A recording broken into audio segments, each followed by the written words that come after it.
എന്തായാലും നമ്മൾ ഇന്ന് ഡീറ്റെയിൽ ആയിട്ട് തുടങ്ങാൻ പോകുന്നത് തന്നെ ഷോർട്ട് എസ്സേസിൻ്റെ ക്യാരക്ടറിസ്റ്റിക്സ്, അതുപോലെ തന്നെ ഏതൊക്കെ ടൈപ്പ് ഷോർട്ട് എസ്സേസ് ഉണ്ട് എന്നൊക്കെ നമ്മൾ നോക്കുമെന്ന്. കാരണം നമുക്ക് പലതരത്തിലുള്ള നമുക്ക് ഏത് എസ്സേസ് വേണമെങ്കിലും അപ്രോച്ച് ചെയ്യാം.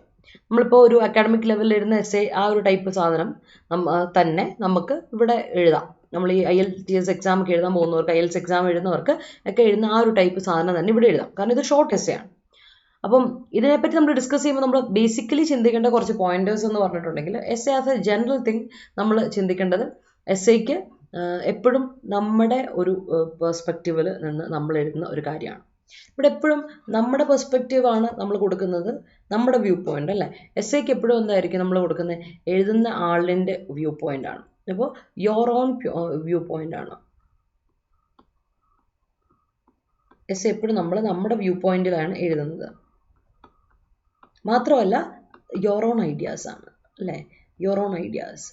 നമ്മൾ പ്രേസിയിൽ നിന്ന് ഡിഫറെൻ്റ് ആയിട്ട് നമ്മൾ എപ്പോഴും പറയും, പ്രേസി ആകുമ്പോൾ ഓതറിൻ്റെ ഐഡിയ ആണ്, നമ്മൾ നമ്മുടെ വേർഡ്സിൽ എഴുതുന്നു അല്ലേ. വ്യൂ പോയിന്റ് നമ്മുടെ ഇത് ഓതറിൻ്റെ ഇതിൽ എഴുതുന്നു, നമ്മുടെ വേർഡ്സ് നമ്മുടെ ഐഡിയാസ് തന്നെയാണ് നമ്മൾ കൊടുക്കുന്നത്. സ്വന്തം വേർഡ്സിൽ നമ്മൾ എഴുതുന്നു എന്നുള്ളതാണ് എസ്സേയിലൊക്കെ പ്രത്യേകത. പിന്നെ ഈ ഷോർട്ട് എസ്സേ ഒക്കെ എഴുതുമ്പോൾ നമ്മൾ കുറച്ചുകൂടെ എന്താ പറയുക, ശ്രദ്ധ വേണ്ട ഭാഗം എന്ന് വെച്ചാൽ വൊക്കാബുലറി ഭാഗങ്ങളിലൊക്കെയാണ് കേട്ടോ. നല്ല രീതിയിൽ തന്നെ വൊക്കാബുലറിൻ്റെ എന്താ പറയുക, പ്രാക്ടിക്കൽ ലെവലിൽ വൊക്കാബുലറി ഉപയോഗിക്കേണ്ട ഒരു മേഖലയാണ് ഷോർട്ട് എസ്സേ എന്ന് പറയുന്നത്. അപ്പോൾ തന്നെ അത്യാവശ്യം വൊക്കാബുലറി നമുക്ക് കുറച്ച് വേർഡ് പവർ ഉണ്ടായിരിക്കണം. വേർഡ്സ് കുറച്ച് നമ്മൾ നേരത്തെ സെറ്റ് ചെയ്ത് വെക്കണം. ആവശ്യത്തിനനുസരിച്ച് ഉപയോഗിക്കേണ്ടതായ കുറച്ച് വേർഡ്സ് ഇതിൽ വരുന്നുണ്ട്. അതിനെപ്പറ്റിയൊക്കെ നമ്മളൊന്ന് ശ്രദ്ധിച്ച് എന്താ പറയുക, നല്ലൊരു ബോധ്യം നമുക്ക് ഉണ്ടായിരിക്കണം. അത് ഇമ്പോർട്ടൻ്റ് ആണ്. പിന്നെ അതുപോലെ തന്നെ ഗ്രാമർ, നമുക്കിവിടെ തെറ്റ് വരുത്താൻ പറ്റില്ല. ഇവിടെ ഒരു പ്രശ്നം എന്താ വെച്ചാൽ, നമ്മൾ പഠിക്കുന്ന ഗ്രാമർ പോർഷൻസ് ഉണ്ടല്ലോ, ആ ഗ്രാമർ പോർഷൻസ് നല്ല കൃത്യമായിട്ട് തെറ്റ് വരുത്താതെ ഇവിടെ നമ്മൾ എഴുതി വെക്കണം. കാരണം ഞാൻ പറഞ്ഞിട്ടുണ്ട്, നമ്മൾ നമ്മുടെ ഐഡിയാസിനെ അല്ലെങ്കിൽ നമുക്കുള്ള കാര്യങ്ങളെ കൃത്യമായിട്ട് ആർട്ടിക്കുലേറ്റ് ചെയ്യുന്നതാണ്. കണ്ടന്റ് അല്ല ഇമ്പോർട്ടൻസ് എപ്പോഴും. ഇവിടെ ഡിസ്ക്രിപ്റ്റീവ് ഇംഗ്ലീഷിൽ ഒരിക്കലും കണ്ടന്റ് അല്ല ഇമ്പോർട്ടൻ്റ്. ഞാൻ പറഞ്ഞിട്ടുണ്ട്, നമ്മൾക്ക് അറിയാവുന്ന പോയിന്റ്സ്, അറിയാവുന്ന എല്ലാം കൂടെ എഴുതി വെക്കുക, ബക്കറ്റ് അടക്കം എഴുതി വെക്കുക എന്നുള്ളതല്ല. അറിയാവുന്ന 1-2 പോയിന്റ്സ് ഉണ്ട്, ആ പോയിന്റ്സ് നമ്മൾ നല്ല വൃത്തിയായിട്ട് ആർട്ടിക്കുലേറ്റ് ചെയ്യുക, നല്ല വൃത്തിയായിട്ട് പ്രസൻറ്റ് ചെയ്യുക എന്നുള്ളതാണ് നമ്മൾ ഷോർട്ട് എസ്സേ പോലെയുള്ള ടോപ്പിക്കുകളിൽ നിന്ന് പ്രതീക്ഷിക്കുന്നതെന്ന് പറയുന്നത്. ഇനി ഷോർട്ട് എസ്സേ പറ്റി എടുത്ത് പറയേണ്ട അല്ലെങ്കിൽ നമ്മൾ എടുത്ത് ചിന്തിക്കേണ്ട ഒരു പോയിന്റ് എന്ന് പറഞ്ഞാൽ എന്താണെന്നറിയോ, നമ്മൾ പല എക്സാമുകൾക്കും, ഡിസ്ക്രിപ്റ്റീവ് എക്സാമുകൾക്ക് കേട്ടോ ഞാൻ ഉദ്ദേശിക്കുന്നത്, പല എക്സാമുകൾക്ക്, ഇവിടെ എസ്പെഷ്യലി നമ്മൾ ഹൈക്കോർട്ട് അസിസ്റ്റൻ്റ് പോലുള്ള എക്സാമുകൾക്ക് ടോപ്പിക്ക് നമ്മൾ കുറച്ചുകൂടി പ്രയറായിട്ട് നോക്കി ചിന്തിച്ചോണം. കാരണം വെച്ചാൽ നമുക്ക് കോമൺ ആയിട്ടുള്ള ടോപ്പിക്കുകൾ വരാം, ഫിലോസഫിക്കൽ ടോപ്പിക്കുകൾ വരാം. അതിൻ്റെ ഇടയ്ക്ക് കൂടുതലായിട്ട് എപ്പോഴും വരുന്നത് എന്താ വെച്ചാൽ, മെയിനായിട്ട് കറണ്ട് റിലേറ്റഡ് ആയ ഇഷ്യൂസ്, റിലേറ്റഡ് ആയിട്ടുള്ള എന്ത് കറണ്ട് അഫയേഴ്സ് റിലേറ്റഡ് ആയിട്ട് ഇഷ്യൂസ് എപ്പോഴാണോ വരുന്നത് അതിനെ സംബന്ധിച്ചുള്ള ഇതായിരിക്കും എപ്പോഴും ക്വസ്റ്റ്യൻസ് ആയിട്ട് ചോദിക്കുക. ഞാൻ കഴിഞ്ഞ തവണത്തെ ക്വസ്റ്റ്യൻ പേപ്പറിൻ്റെ ആ എസ്സേ ഭാഗം ചോദിച്ചത് കാണിച്ചു തരാം. അതിനെപ്പറ്റി അപ്പോൾ നമുക്കൊരു ഐഡിയ ഉണ്ടാവും എന്തൊക്കെയാണ് നമ്മളോട് ചോദിച്ചത്, കഴിഞ്ഞ തവണ ചോദിച്ചതെന്നൊക്കെ ഉള്ള ഒരു ഐഡിയ കിട്ടുമ്പോൾ നമുക്ക് കുറച്ചുകൂടെ ഒരു എന്തൊക്കെ രീതിയിലൊക്കെ ക്വസ്റ്റ്യൻസ് ചോദിക്കാമെന്നൊക്കെ ഉള്ള ഒരു ഐഡിയ കിട്ടും. അപ്പോൾ അതൊക്കെ നമുക്ക് ഇത് കഴിഞ്ഞിട്ട് ഈ ഒരു പോർഷൻ്റെ ഒരു അവസാന ഭാഗമൊക്കെ ആകുമ്പോഴേക്കും ഞാൻ ചോദിക്കാം നിങ്ങളെ. നമുക്കിപ്പോൾ അറിയേണ്ട പോയിന്റ് എന്ന് വെച്ചാൽ, ഇന്നിപ്പോൾ അറിയേണ്ടത് എന്ന് വെച്ചാൽ short essay as a whole നമ്മൾ എന്തൊക്കെ ശ്രദ്ധിക്കണം എന്നുള്ളതാണ്. ആദ്യം തന്നെ പറയാം, എസ്സേയിലോട്ട് ഇപ്പോൾ നമുക്ക് ഒരു ഇൻട്രൊഡക്ഷൻ പോലെ നമുക്ക് എസ്സേയിലോട്ട് വരാം കേട്ടോ. അപ്പോൾ കഴിഞ്ഞ ക്ലാസ്സിൽ ഞാൻ പറഞ്ഞതിനെ കവിഞ്ഞ് നമുക്ക് എസ്സേ പല ടൈപ്സ് ആയിട്ട് തരംതിരിക്കാറുണ്ട്. അക്കാഡമിക്കലി നമ്മൾ സ്പീക്കിംഗ് എസ്സേ പലതരത്തിലും കാണാൻ പറ്റും. നറേറ്റീവ് എസ്സേസ് ഉണ്ട്, ഡിസ്ക്രിപ്റ്റീവ് എസ്സേസ് ഉണ്ട്. അപ്പോൾ കഴിഞ്ഞ ദിവസം ഞാൻ ബനാനാസ് ആൻഡ് ആപ്പിൾ അതിൻ്റെ ഡിഫറൻസ് പറഞ്ഞു തന്നില്ലേ, അത് നമുക്കൊരു എസ്സേ ആയിട്ട് എഴുതാം. കാര്യം ഇതൊരു ഡിസ്ക്രിപ്റ്റീവ് എസ്സേ. ഇപ്പോൾ ബനാനയെ പറ്റി ഒരു എസ്സേ എഴുതാം. ഇപ്പോൾ നമ്മൾ ചെറുപ്പത്തിലൊക്കെ കോമ്പോസിഷൻ പഠിക്കില്ലേ, അതുപോലെ ആപ്പിളിനെ പറ്റിയൊരു കോമ്പോസിഷൻ, ഫ്രണ്ട്ഷിപ്പിനെ പറ്റിയൊരു എഴുതുക എന്ന് പറഞ്ഞ് ഷോർട്ട് എസ്സേ നമുക്ക് ചെയ്യിപ്പിക്കാം. അത് ഡിസ്ക്രിപ്റ്റീവ് എസ്സേ ആണ്. നെറേറ്റീവ് എസ്സേ ഉണ്ട്, നമ്മൾ നടന്നൊരു കാര്യത്തെപ്പറ്റി വ്യാഖ്യാനിച്ച് ഒരു കഥാരൂപത്തിൽ എഴുതുന്നതിനെ നറേറ്റീവ് എസ്സേ എന്ന് പറയും. അടുത്തത് അനലിറ്റിക്കൽ എസ്സേ ഉണ്ട്, ആർഗ്യുമെന്റേറ്റീവ് എസ്സേ ഉണ്ട്. ഈ രണ്ടുമാണ് നമുക്ക് ഏറ്റവും കൂടുതലായിട്ട് ഉപയോഗിക്കപ്പെടേണ്ടി വരുന്നത്. ബാക്കി 2 എസ്സേസ് നമ്മൾ എന്തിൽ ഉപയോഗിക്കാറില്ല.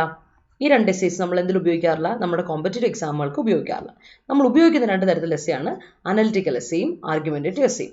അനലിറ്റിക്കൽ എസ്സേ എന്ന് പറഞ്ഞാൽ നമ്മൾ വളരെ കൃത്യമായിട്ട് അനലൈസ് ചെയ്തുകൊണ്ട് ഒരു ടോപ്പിക്ക് നമുക്ക് തരുന്ന ടോപ്പിക്കിനെ പറ്റി അനലൈസ് ചെയ്തുകൊണ്ട് അതിലെ മെറിറ്റ്സ്, അതിനെന്തെങ്കിലും മെറിറ്റ് ഗുണങ്ങളുണ്ടെങ്കിൽ ഗുണങ്ങൾ, അതിനെന്തെങ്കിലും ഡീമെറിറ്റ്സ് ഉണ്ടെങ്കിൽ അതിൻ്റെ ഡീമെറിറ്റ്സ്, അതായത് അഡ്വാൻറ്റേജസ് ആൻഡ് ഡിസഡ്വാൻറ്റേജസ് ഒക്കെ ഇത് കൂട്ടിക്കലർത്തി നമ്മൾ എഴുതുന്നതിനെ നമുക്ക് എന്ത് പറയാൻ പറ്റും, ഇവിടെ കറക്റ്റ് നമ്മൾ അനലൈസ് ചെയ്ത്, അതായത് കമ്പയർ നമ്മളവിടെ കമ്പയർ ചെയ്യും. ആൻഡ് അതേപോലെ തന്നെ നമ്മൾ എന്ത് ചെയ്യുവാണ്, അതിനെന്തെങ്കിലും എന്താണ് ഡിസ്റ്റിങ്വിഷ് ചെയ്യണമെങ്കിൽ ഡിസ്റ്റിങ്വിഷ് ചെയ്യണം, കമ്പയർ ചെയ്യേണ്ടടുത്ത് കമ്പയർ ചെയ്യുക, ഡിസ്റ്റിങ്വിഷ് ചെയ്തിട്ട് അതായത് തൂക്കി തുലനം ചെയ്ത് വൃത്തിയായിട്ട് നമ്മൾ എടുക്കുന്ന ഒരു സാധനം ഉണ്ടല്ലോ, അതിൽ പ്രോസ് ആൻഡ് കോൺസ് ഒക്കെ കൂടെ ചേർത്ത് നമ്മൾ എഴുതുന്നതിനെയാണ് നമ്മൾ അനലിറ്റിക്കൽ എസ്സേസ് എന്ന് പറയുന്നത്. അതേ സമയത്ത് ആർഗ്യുമെന്റേറ്റീവ് എസ്സേ എന്ന് പറയുന്നതിന് ശ്രദ്ധ വേണം. ഇത് നിങ്ങൾ അറിഞ്ഞിരിക്കേണ്ട പോയിന്റ് ആണ്, അതുകൊണ്ട് ഇതൊന്ന് ശ്രദ്ധിച്ചോളൂ. ആർഗ്യുമെന്റേറ്റീവ് എസ്സേ എന്ന് പറഞ്ഞിട്ടുണ്ടെങ്കിൽ നമുക്ക് ഒരു ആർഗ്യുമെന്റ് ഉണ്ട് ഇതിനെപ്പറ്റി പറയാം. ഇപ്പം എന്തെങ്കിലും ഒരു ടോപ്പിക്ക് നമുക്ക് വരികയാണ്. ഇപ്പോൾ കഴിഞ്ഞ ക്ലാസ്സിൽ നമ്മൾ പറഞ്ഞ പോലെ തന്നെ നമ്മളോട് ചോദിച്ച ഞങ്ങളുടെ പല ടോപ്പിക്കുകൾ കഴിഞ്ഞ ക്ലാസ്സിൽ പറഞ്ഞു. അപ്പം അതിൽ ഇപ്പോൾ പറഞ്ഞ പോലെ നമ്മളോടൊരു എന്താ പറയുക മീഡിയയെ പറ്റിയേ ചോദിക്കാൻ ചോദിച്ചൊരു influence of media in our daily ലൈഫോ അങ്ങനെ എന്തെങ്കിലും, ഇന്നൊന്നുമല്ല എന്തും ആയിക്കോട്ടെ. അപ്പോൾ നിങ്ങളുടെ അവിടെ പറഞ്ഞിട്ടേ ഇല്ല മീഡിയ മോശമാണോ അല്ലെ മീഡിയയുടെ എഫക്റ്റ് ഭയങ്കര നല്ല രീതിയിലുണ്ട് സൊസൈറ്റിയിൽ നിന്ന് ഒന്നും പറഞ്ഞിട്ടില്ല എന്ന് ഓർക്കാം. അപ്പോൾ നമുക്ക് തോന്നുകയാണ്, ഇപ്പം ഇങ്ങനെ തോന്നുമ്പോൾ നമുക്ക് തന്നെ തോന്നുകയാണ് മീഡിയനെ പറ്റി എൻ്റെ ഒരു ആർഗ്യുമെൻറ്റ് മീഡിയയെ പറ്റി ഇങ്ങനെ മോശമായ രീതിയിലാകാം അങ്ങനെയാണെങ്കിൽ നമ്മൾ എന്ത് ചെയ്യണം? നിങ്ങൾ എഴുതി വെക്കുക, മീഡിയയെ പറ്റിയുള്ള നിങ്ങളുടെ ധാരണ എന്താണെന്നുള്ളത് എഴുതി വെക്കുക. അതാണ് ഇവിടെ ഉദ്ദേശിക്കുന്നത് കേട്ടോ. ഇപ്പോൾ കഴിഞ്ഞ എക്സാമിൽ ചോദിച്ച ടോപ്പിക്കുകളിലോട്ട് വരാം നമുക്ക് അതിലോട്ട്. അപ്പോൾ അതിൽ നമുക്ക് മനസ്സിലാവും ഇതിൽ ഏതാണ് ആർഗ്യുമെൻറ്റേറ്റീവ് എസ്സേ അല്ലെങ്കിൽ ഏതാണ് അനലിറ്റിക്കൽ എസ്സേ ആയിട്ട് നമുക്ക് എഴുതാൻ പറ്റുന്നത് എന്നൊക്കെ നമുക്കൊരു ഐഡിയ കിട്ടും. ഞാൻ അത് കാണിച്ചു തരാം. ഈ ഒരു ഇതിലോട്ട് വരുമ്പോഴേക്കും നമുക്ക് അതൊന്ന് കണ്ടു നോക്കാം. അപ്പോൾ അതിലോട്ട് കുറച്ചൊരു ഐഡിയ കിട്ടും. പിന്നെ അറിയേണ്ട പോയിന്റ് എന്ന് വെച്ചിട്ടുണ്ടെങ്കിൽ ഈ പറയുന്ന ഒരു ആർഗ്യുമെന്റ് പറയുമ്പോൾ പോലും അനലിറ്റിക്കൽ ആയിട്ടുള്ള ഒരു എലമെന്റ് അതിൽ വരുന്നുണ്ട് കേട്ടോ. നമുക്കതിൽ കുറേയൊക്കെ ഒരു ആർഗ്യുമെന്റ് ഞാൻ പറയണേ അതിൽ തന്നെ പിടിച്ച് നമ്മൾ നിൽക്കുകയില്ല. നമ്മളൊരു കാര്യം പറയുന്നത് നമുക്കൊരു സ്റ്റേറ്റ്മെന്റ് ഉണ്ട്, ഈ സ്റ്റേറ്റ്മെന്റിൽ കൂടിയാണ് ഞാൻ പോകുന്നത്, അതിൽ സംബന്ധിച്ചായിരിക്കും എൻ്റെ ഐഡിയ പോകുന്നതെന്നായിരിക്കും നമ്മൾ വിചാരിക്കുന്നത്. അതായത് നമുക്കൊരു ഡയറക്ഷൻ ഉണ്ടല്ലോ, ആ ദിശയിൽ പോകുന്നത് അതിനാണ് ആർഗ്യുമെന്റ് വെച്ചിട്ട്. നിന്റെ ഒരു ആർഗ്യുമെന്റ് ഉണ്ട്, സ്ട്രോങ് ആർഗ്യുമെന്റ് ഉണ്ട്, അത് നിന്റെ ഒരു ക്ലെയിം. ആർഗ്യുമെന്റ് എന്ന് പറയുമ്പോൾ തന്നെ ഓർക്കുക ഇതൊരു ക്ലെയിം ആണ് കേട്ടോ. നമ്മൾ മുന്നോട്ട് വെക്കുന്ന ഒരു ക്ലെയിം ഉണ്ട്, നമുക്ക് മുന്നോട്ട് വെക്കേണ്ട അല്ലെ ആവിഷ്കരിക്കേണ്ട അല്ലെ പറയേണ്ട ഒരു ക്ലെയിം ഉണ്ട്, അതിനെയാണ് ആർഗ്യുമെന്റേറ്റീവ് എസ്സേ എന്ന് പറയുന്നത്. ആ ക്ലെയിമിന് ചേർന്ന് നിന്ന് അതിനോട് ചേർന്ന് നിൽക്കുന്ന സബ് പോയിന്റ്സ് ഒക്കെ ചേർത്തിട്ടാണ് നമ്മൾ എന്ത് വരിക ആർഗ്യുമെന്റേറ്റീവ് എസ്സേ മുന്നോട്ട് പോവാം. അതിൻ്റെ ഇടയ്ക്ക് ഒരു പാരഗ്രാഫിൽ വേണമെങ്കിൽ കുറച്ച് നമുക്ക് അതിൻ്റെ ഓപ്പോസിറ്റ് ആയിട്ടുള്ള കാര്യങ്ങളെ പറ്റിയും പറയാം. അതായത് ഇപ്പോൾ 4 ആയിട്ടാണ് ഞാൻ നിൽക്കുന്നതെങ്കിൽ എൻ്റെ ആർഗ്യുമെന്റ് 4 ആയിരിക്കും. എഗൻസ്റ്റ് ആയിട്ട് ഈ ഒരു പോയിന്റിനോട് എഗൻസ്റ്റ് ആയിട്ട് നിൽക്കുന്നതെങ്കിൽ എൻ്റെ ആർഗ്യുമെന്റ് എപ്പോഴും എഗൻസ്റ്റ് ആയിരിക്കും. പക്ഷേ ഒരു പാരഗ്രാഫിൽ മാത്രം അതിനെ പറ്റിയുള്ള കുറച്ച് കാര്യങ്ങളോട് നമ്മൾ ആഡ് ചെയ്യും. അതായത് ചെറിയൊരു എലമെന്റ് ഓഫ് അനലിറ്റിക്കൽ കാര്യം അതിൽ ആഡ് ചെയ്യപ്പെടുന്നുണ്ട്. അതാണ് ആർഗ്യുമെന്റേറ്റീവ് എസ്സേ എന്ന് പറയുന്ന സംഗതി. അപ്പോൾ ഈ 2 ടൈപ്പ് ഓഫ് എസ്സേസ് ആണ് നമ്മൾ എന്തിൽ കൊടുക്കുന്നത്? നമ്മൾ ഒരു കോമ്പറ്റേറ്റീവ് എക്സാമിന് കൊടുക്കുക. എസ്പെഷ്യലി ഹൈക്കോർട്ട് ടെസ്റ്റിൻ്റെ പോലുള്ള ഒരു കോമ്പറ്റേറ്റീവ് എക്സാമിൻ്റെ എസ്സേ ഒക്കെ വരുമ്പോൾ ഇതിൽ വരുമ്പോൾ നമ്മൾ എന്ത് ചെയ്യണം? ഇതുപോലെ ഇതിനെ കുറച്ചുകൂടെ വൃത്തിയായിട്ട് എങ്ങനെ എഴുതണം എന്നൊരു ധാരണ നമുക്ക് വേണം. അതാണ് ഇവിടെ നമ്മൾ പഠിക്കാൻ പോകണം കേട്ടോ. ഞാൻ കഴിഞ്ഞ ഇതിലോട്ട് പോകാം. നിങ്ങൾക്കത് മനസ്സിലായല്ലോ അല്ലേ? എന്താണ് ആർഗ്യുമെന്റേറ്റീവ് എസ്സേ, എന്താണ് അനലിറ്റിക്കൽ എസ്സേ എന്നൊക്കെ മനസ്സിലാവും. ഡിസ്ക്രിപ്റ്റീവ് ആൻഡ് നറേറ്റീവ് എസ്സേക്ക് നമുക്കൊരു ഡെഫിനിഷൻ മാത്രം പറഞ്ഞു തന്നാൽ മതിയെന്നാണ് എനിക്ക് തോന്നുന്നത്. അതിനെപ്പറ്റി കൂടുതൽ ഡീറ്റെയിൽസ് വേണ്ടെന്ന് എനിക്ക് തോന്നുന്നു. കാരണം നമ്മളത് ഉപയോഗിക്കില്ല, അപ്പോൾ നമുക്കതിൻ്റെ ആവശ്യം വരുന്നില്ല. അതുകൊണ്ട് അത് പറയേണ്ടെന്ന് വിചാരിക്കുകയാണ്. അപ്പോൾ അത് ഓക്കെ ആണെന്ന് വിചാരിക്കുന്നേ. ഡൗട്ട് ഉണ്ട് ചോദിക്കുക പ്ലീസ്. അപ്പോൾ ക്വസ്റ്റ്യനിലോട്ട് വരാം കേട്ടോ. കഴിഞ്ഞ 2022 ഫെബ്രുവരി 27 നമുക്ക് ക്വസ്റ്റ്യൻ പേപ്പർ 11:30 ആ ഒരു സമയമായപ്പോൾ തന്നപ്പോൾ, ആ ഒരു സമയം തോന്നുന്നു, അപ്പോൾ നമുക്ക് തന്നപ്പോൾ നമ്മൾ കണ്ട ടോപ്പിക്ക് ഇതായിരുന്നു. കഴിഞ്ഞതിൽ മാറ്റം വന്നിട്ടുണ്ടായിരുന്നു അല്ലേ? സ്ട്രക്ചറിൽ മാറ്റം വന്നിട്ടുണ്ടായിരുന്നു. സാധാരണ നമ്മൾക്ക് ചോദിക്കുന്ന ലെവലിൽ നിന്ന് ഇത്തവണ ചോദിച്ചാൽ 10 മാർക്കിൻ്റെ പ്രീസി, 15 മാർക്കിൻ്റെ റീഡിങ് കോംപ്രിഹെൻഷൻ, അതായത് 5 ക്വസ്റ്റ്യൻ ചോദിച്ചിട്ട് 15 മാർക്കിൻ്റെ, അത് തന്നെ 15 മാർക്കിൻ്റെ അല്ല 15 അങ്ങനെയല്ല 15 മാർക്കിൻ്റെ അല്ല 20 മാർക്കിൻ്റെ 20 മാർക്കിൻ്റെ. കഴിഞ്ഞ ഇതിൽ ക്വസ്റ്റ്യൻ വന്നിങ്ങനെയാണ്: 10 മാർക്കിൻ്റെ പ്രൈസി, 20 മാർക്കിൻ്റെ റീഡിങ് കോംപ്രിഹെൻഷൻ. 20 മാർക്കിൻ്റെ റീഡിങ് കോംപ്രിഹെൻഷൻ എന്ന് വെച്ചാൽ 10 ക്വസ്റ്റ്യൻ 2 മാർക്കിൻ്റെ വീതം വെച്ച് അങ്ങനെ ചോദിച്ചു. ആൻഡ് 30 മാർക്കിന് എസ്സേ ചോദിച്ചു, 2 ഷോർട്ട് എസ്സേസ് ആണ്. അതും 150 വേർഡ്സ്, 250 വേർഡ്സ് ഒന്നും വേണ്ട, 150 വേർഡ്സിൻ്റെ എസ്സേ ചോദിച്ചത്. 15 മാർക്ക് വീതം, ഒരു എസ്സേക്ക് 15 മാർക്ക്, 2 എസ്സേ എഴുതണം, അങ്ങനെ 30 മാർക്കിൻ്റെ. അപ്പോൾ ചോദിച്ച ക്വസ്റ്റ്യൻ ഇതായിരുന്നു. Okay, the effect of pandemic on the judicial process. എപ്പോഴും നിങ്ങൾക്ക് പ്രതീക്ഷിക്കാം ഒരു ക്വസ്റ്റ്യൻ, ഇപ്പോൾ സാധാരണ 2 ക്വസ്റ്റ്യൻ വരുന്നതിൽ ഒറ്റ ക്വസ്റ്റ്യൻ ജുഡീഷ്യറി റിലേറ്റഡ് ആയിട്ട്, law related, legally procedures related ആയിട്ട്, അല്ലെങ്കിൽ കറൻ്റ്ലി ലീഗൽ കാര്യങ്ങൾക്ക്, ലീഗൽ പ്രൊസീജിയേഴ്സിൽ വന്നിരിക്കുന്ന എന്തെങ്കിലും മാറ്റങ്ങളെ പറ്റിയോ ഒക്കെ ആയിരിക്കും എസ്സേയിൽ ചോദിക്കുക. അത് നിർബന്ധമാണ്. അത് നിങ്ങളിവിടെ കണ്ടാൽ നിങ്ങൾക്ക് മനസ്സിലാവും. നോക്കിയേ, ജുഡീഷ്യൽ പ്രോസസ്സിൽ പാൻഡമിക്കിനെ പറ്റി ഇതിനു മുമ്പ് 2019 ക്വസ്റ്റ്യൻ പേപ്പറിൽ ചോദിച്ചു. അതിനുശേഷം 2020 NCA നോട്ടിഫിക്കേഷൻ സമയത്തും പാൻഡമിക്കിനെ പറ്റി ചോദിച്ചു. ഇത്തവണയും പാൻഡമിക്കിനെ പറ്റി ചോദിച്ചായിരുന്നു കഴിഞ്ഞ 2022-ലും. കാരണം നമുക്ക് പാൻഡമിക് കാരണം കുറച്ച് മാറ്റി വെക്കാൻ ചാൻസ് ഒക്കെ ഒന്ന് എക്സാം കുറേ നാളെ ഞാൻ ഡിക്ലെയർ ചെയ്ത് പാൻഡമിക് ഒക്കെ ഉള്ളതുകൊണ്ട് 2022-ലോട്ട് മാറ്റി വെക്കേണ്ടി വന്നു.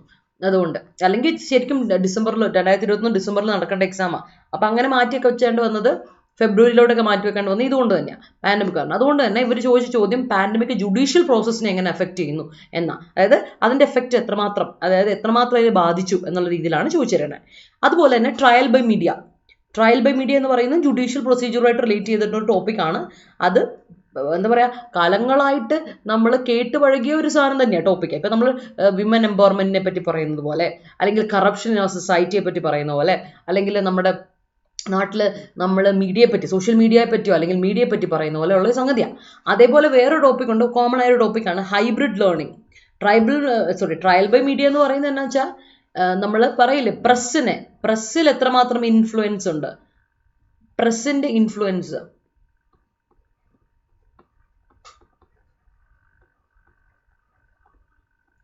On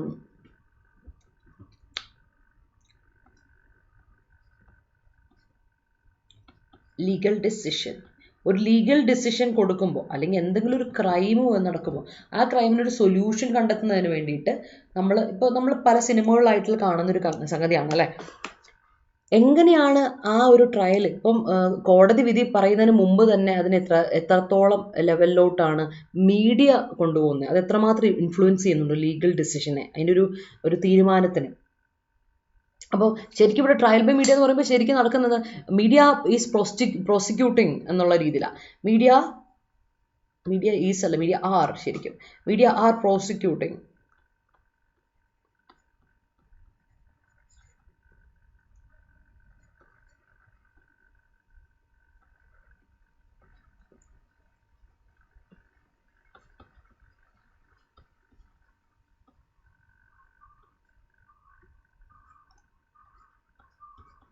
before the trial by court.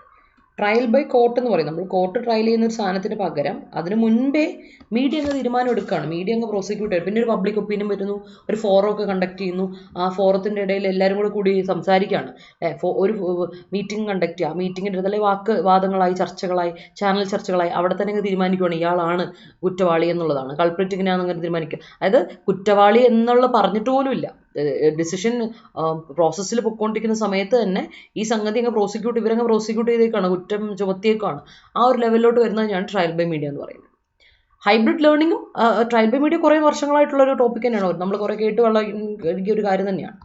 അതുപോലെ തന്നെയാണ് ഹൈബ്രിഡ് ലേണിംഗ് എന്ന് പറയുന്നത് നമ്മൾ ശരിക്കും പറഞ്ഞാൽ നമുക്ക് ലേണിംഗ് പ്രോസസ്സിൽ വന്ന മാറ്റങ്ങളാണ് അല്ലേ.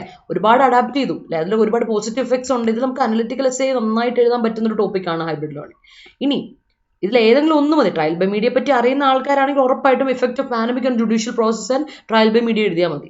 ഹൈബ്രിഡ് ലേണിംഗ് വരുമ്പോൾ കുറച്ചുകൂടെ എന്താ പറയുക, ഹൈബ്രിഡ് ലേണിംഗ് കൂടുതൽ അറിയാവുന്ന ഒരു ഹൈബ്രിഡ് ലേണിംഗ്. ഇപ്പോൾ ഇതിൽ എന്താണെന്ന് അറിയാം, നമ്മുടെ നോളജ് മാറ്റേഴ്സ് ആണ്. ഇതിൽ നമ്മൾ ഏത് ചെയ്യണം, ബെസ്റ്റ് 2 എടുക്കാം. നിങ്ങൾക്ക് ഏറ്റവും നന്നായിട്ട് അറിയുന്ന ബെസ്റ്റ് 2 എടുത്തിട്ട് നിങ്ങൾ എന്ത് ചെയ്യുന്നു, അത് എഴുതുന്നു. അപ്പോൾ എന്നെ സംബന്ധിച്ചിടത്തോളം ഞാൻ ഹൈബ്രിഡ് ലേണിങ്ങിനേക്കാളും കൂടുതലായിട്ട് ട്രയൽ ബൈ മീഡിയ, ഇപ്പോൾ ഞാനാണ് എനിക്കൊരു ഇത് കിട്ടുക, trial by media and effect of pandemic എന്ന ജുഡീഷ്യൽ പ്രോസസ് എഴുതും. ഹൈബ്രിഡ് ലേണിംഗ് എഴുതുമ്പോൾ അതിന് സിങ്ക്രണൈസ്ഡ് ആയിട്ട് അതിനൊരു സ്ട്രക്ചറാക്കി കൊണ്ടുവരാൻ എനിക്ക് പറ്റുമോ എന്നൊരു, അല്ലെങ്കിൽ സമയം എനിക്ക് കിട്ടുമോ എന്നുള്ളൊരു തോട്ട് പ്രോസസ് എനിക്ക് വരും. അതുകൊണ്ട് ഞാൻ എന്ത് ചെയ്യും, നൈസായിട്ട് അതിനെ വിട്ടിട്ട് ബാക്കി 2 എഴുതും. ഹൈബ്രിഡ് ലേണിങ്ങിനും പ്രോസസ് പ്രശ്നം ഉണ്ടായിട്ടല്ല, അനലിറ്റിക്കൽ ഒരു പെർസ്പെക്റ്റീവിൽ നമുക്ക് എഴുതാം.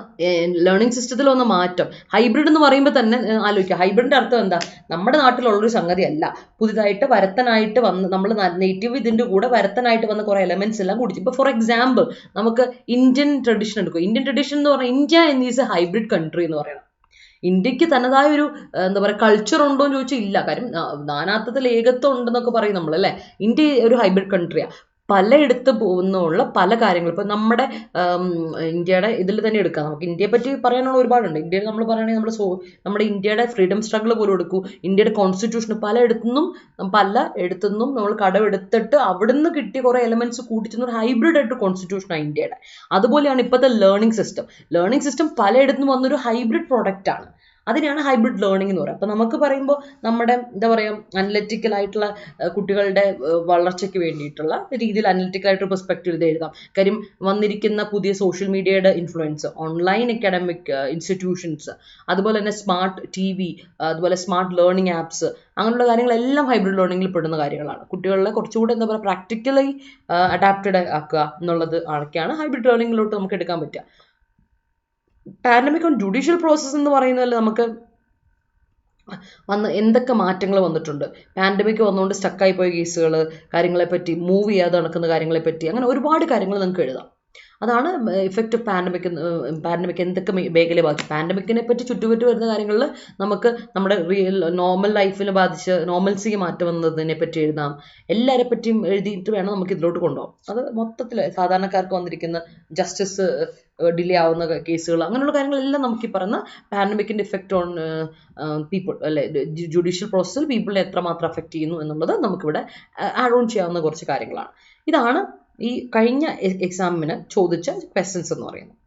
അപ്പം ഇപ്പോഴും ഇത് നമുക്ക് എസ്സേ പറ്റി ഒരു ഐഡിയ തരാം. ഞാനൊരു ജസ്റ്റ് ഒരു ഓവറോൾ ഐഡിയ തരാൻ വേണ്ടി പറഞ്ഞാണ്. 2 എസ്സേ ചോദിക്കുന്നതിൽ 150 വേർഡ്സ്. നോർമൽ കേസിൽ സാധാരണയൊക്കെ നമ്മളോട് ഒറ്റ എസ്സേ ചോദിക്കുമ്പോൾ 250 വേർഡ്സിന് എസ്സേ ചോദിച്ചുകൊണ്ടിരുന്നത് അതിന് മുമ്പ് വരെ. അപ്പം ഇത്തവണ നമുക്ക് പറയുമ്പോൾ ചിലപ്പോൾ 2 എസ്സേ തന്നെയായിരിക്കും. ഇനി ഇതിന് മാറ്റം വരില്ല എന്നാണ് നമ്മൾ അറിയാൻ കഴിഞ്ഞത്.